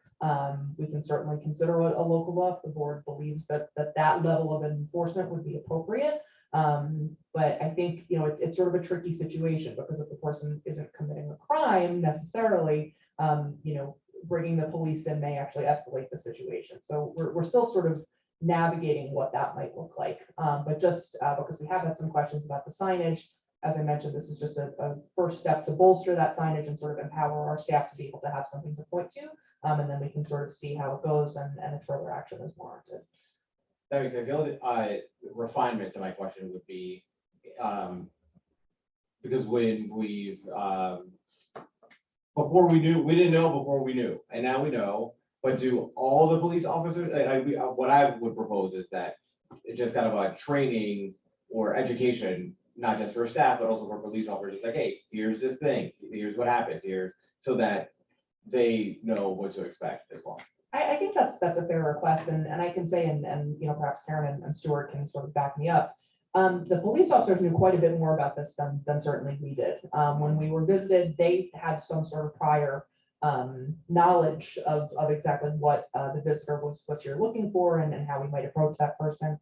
But yes, absolutely, this is definitely something that we can discuss with the chief and make sure that our training kind of zippers in with whatever it is that they have in their training and also for their facility. Yeah. Sorry, go ahead. Oh, no, I just wanted to echo what Maddie said, because police are typically, it's not uncommon for police to be recorded almost in everything they do publicly in this day and age. So they were very well versed. So I think that training and everything, when we say village staff, we mean comprehensive village staff, absolutely. There is an issue with what Maddie was talking to about, when and if police should be called. And this is an important consideration, because people who work in buildings that are open to the public also sometimes feel very vulnerable. And some of the tactics used by some of the people who are auditors are quite aggressive, a little strange, so it's very off-putting, and it really what we found here is that staff really felt very insecure. And it's something we have to consider because while certainly there's a right of people to be in the building, if they want to be in certain spaces and videotape things in certain areas, that's perfectly acceptable. If they push forward beyond that, it does create a different dynamic. And while people are allowed to be here, we won't escalate a situation, it's also a public space that everybody needs to feel safe in. And if police officers are also in the building, that also is their right to be here too. So I think that that's something that we do have to be sensitive to. And then in some places, if you're talking about Indian Brook water treatment plant, certainly the police department, there are huge security issues. There's no, you can't go in and videotape in certain buildings for other reasons. So it's a lot of different layers to it that we have to really look towards, and we certainly don't want to antagonize the situation, but it's important that everyone feel comfortable and safe in that community. Which totally makes sense. The last thing that I would add is,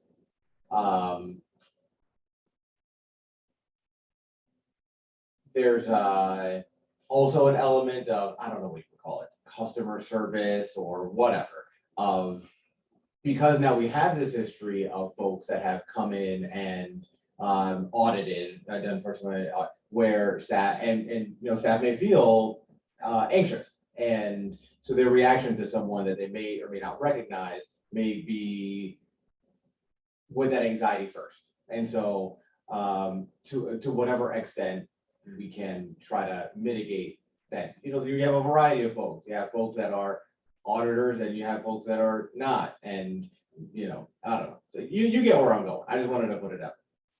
Yeah, just for the board's edification, the general tactic that is pretty well agreed on by folks who have had what are determined to be successful audits, which means you don't end up on YouTube, is just basically whatever the person asks for, you're happy to give them, happy to help with a smile. So even if it's a bizarre request, if it's something you can accommodate, please do so. So that's certainly an element that we're going to encourage our staff during the training. To the extent that you can be helpful, please do so.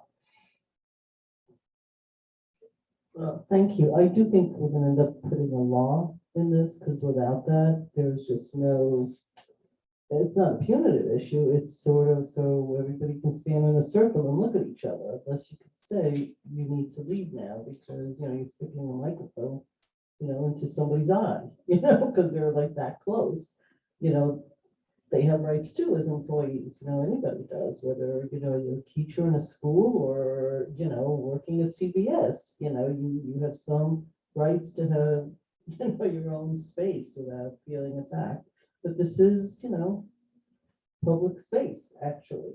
So, it's something we haven't dealt with in the past as much. I think this is great. I think we're going to start with a policy, and I think we're going to end up creating something that has a little bit more teeth for the one person a year or two people a year that this will actually be needed for, versus the hundreds that will come through here every week and will never need it.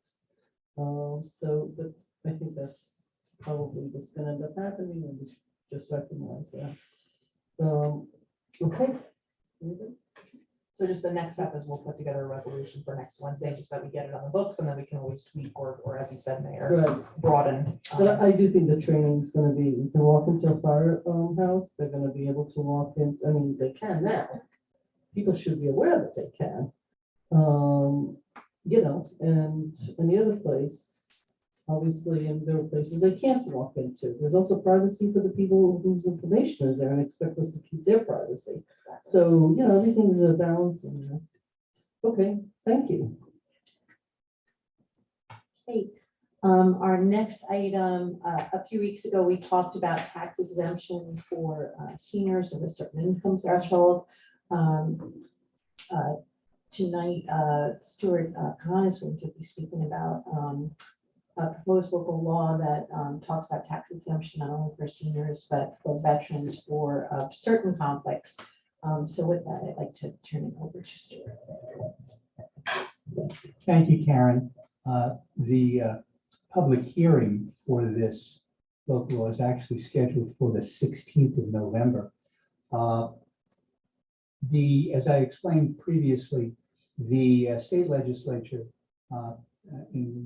passed a law which was signed by Governor Hochul to increase the income for certain tax exemptions up to $50,000 for persons with disabilities, which we already have in our books, for seniors, which we actually did not have on our books, as well as other changes relating to Cold War veterans, which I'll get to in a second.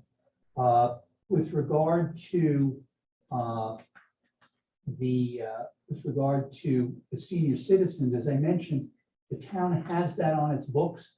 The village did not adopt it, so one of the proposals here is to adopt the senior citizens tax exemption. These for individuals on their property who are 65 years or older, or if husband and wife, one of whom is 65 years or older.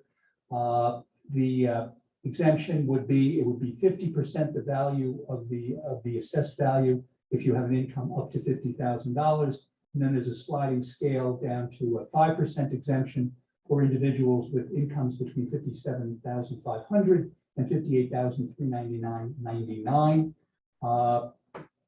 And the rest of this is pretty much taken from the state law with regard to this, which is section 467 of the real property tax law. One thing that has been added here that is not in the town's law is the ability of the senior citizen to request that a third party get notification of the tax exemption. So if the senior citizen may not get all their mail or may be forgetful or whatever, the assessor can send the notice to a third party adult as requested by the senior citizen. So that would provide a sort of a backup in the event that for some reason the individual did not get that particular notification. One thing that Trustee Wilk has asked is if we could, instead of having ex-wife and ex-husband, call it simply former spouse, which the ex-wife and ex-husband is actually in the state law, but there is no reason that we couldn't call it spouse, which is a simple change. But other than that, as I said, it pretty much matches the town's law with a few exceptions, and the exceptions are to add what is in the state law with regard to the ability to get certain exemptions. For example, if I can just say, under the town's law, you have the exemption unless the property is used exclusively for residential purposes. That's what the town law says. The state laws continue saying, provided, however, that in the event any portion of the property is not so exclusively used, that portion that is exclusively used is subject to the exemption, but the other part is subject to taxation. So just to sort of clarify in terms of what's there. I finally mentioned to you about the Cold War veterans exemption. I apologize, the copy I sent you said Cold War, but there is no Cold War, it was Cold War. And for those of you who are interested, the Cold War is from September of 1945 until December of 1991, veterans who served. The current exemption in the village is a 15% of assessed value, not to exceed $12,000. The state raised that to $75,000. The town has adopted that. They did it earlier this year. In addition, there is an exemption of 50% if you received a disability rating. Under the former statute, that exemption could not exceed $40,000. The state raised that to $250,000. And again, the town did that as well. So the idea would be that we would similarly adopt the town.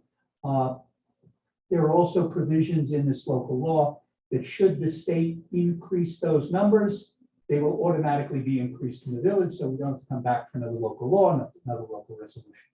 So that's the changes here. And That's what would be proposed local law 11. It would be in place for the next taxable status date, which is May 1 of 2023. So, this would go to the assessor. I should point out that the county just passed its local law with regard to this, and they have also raised the limits.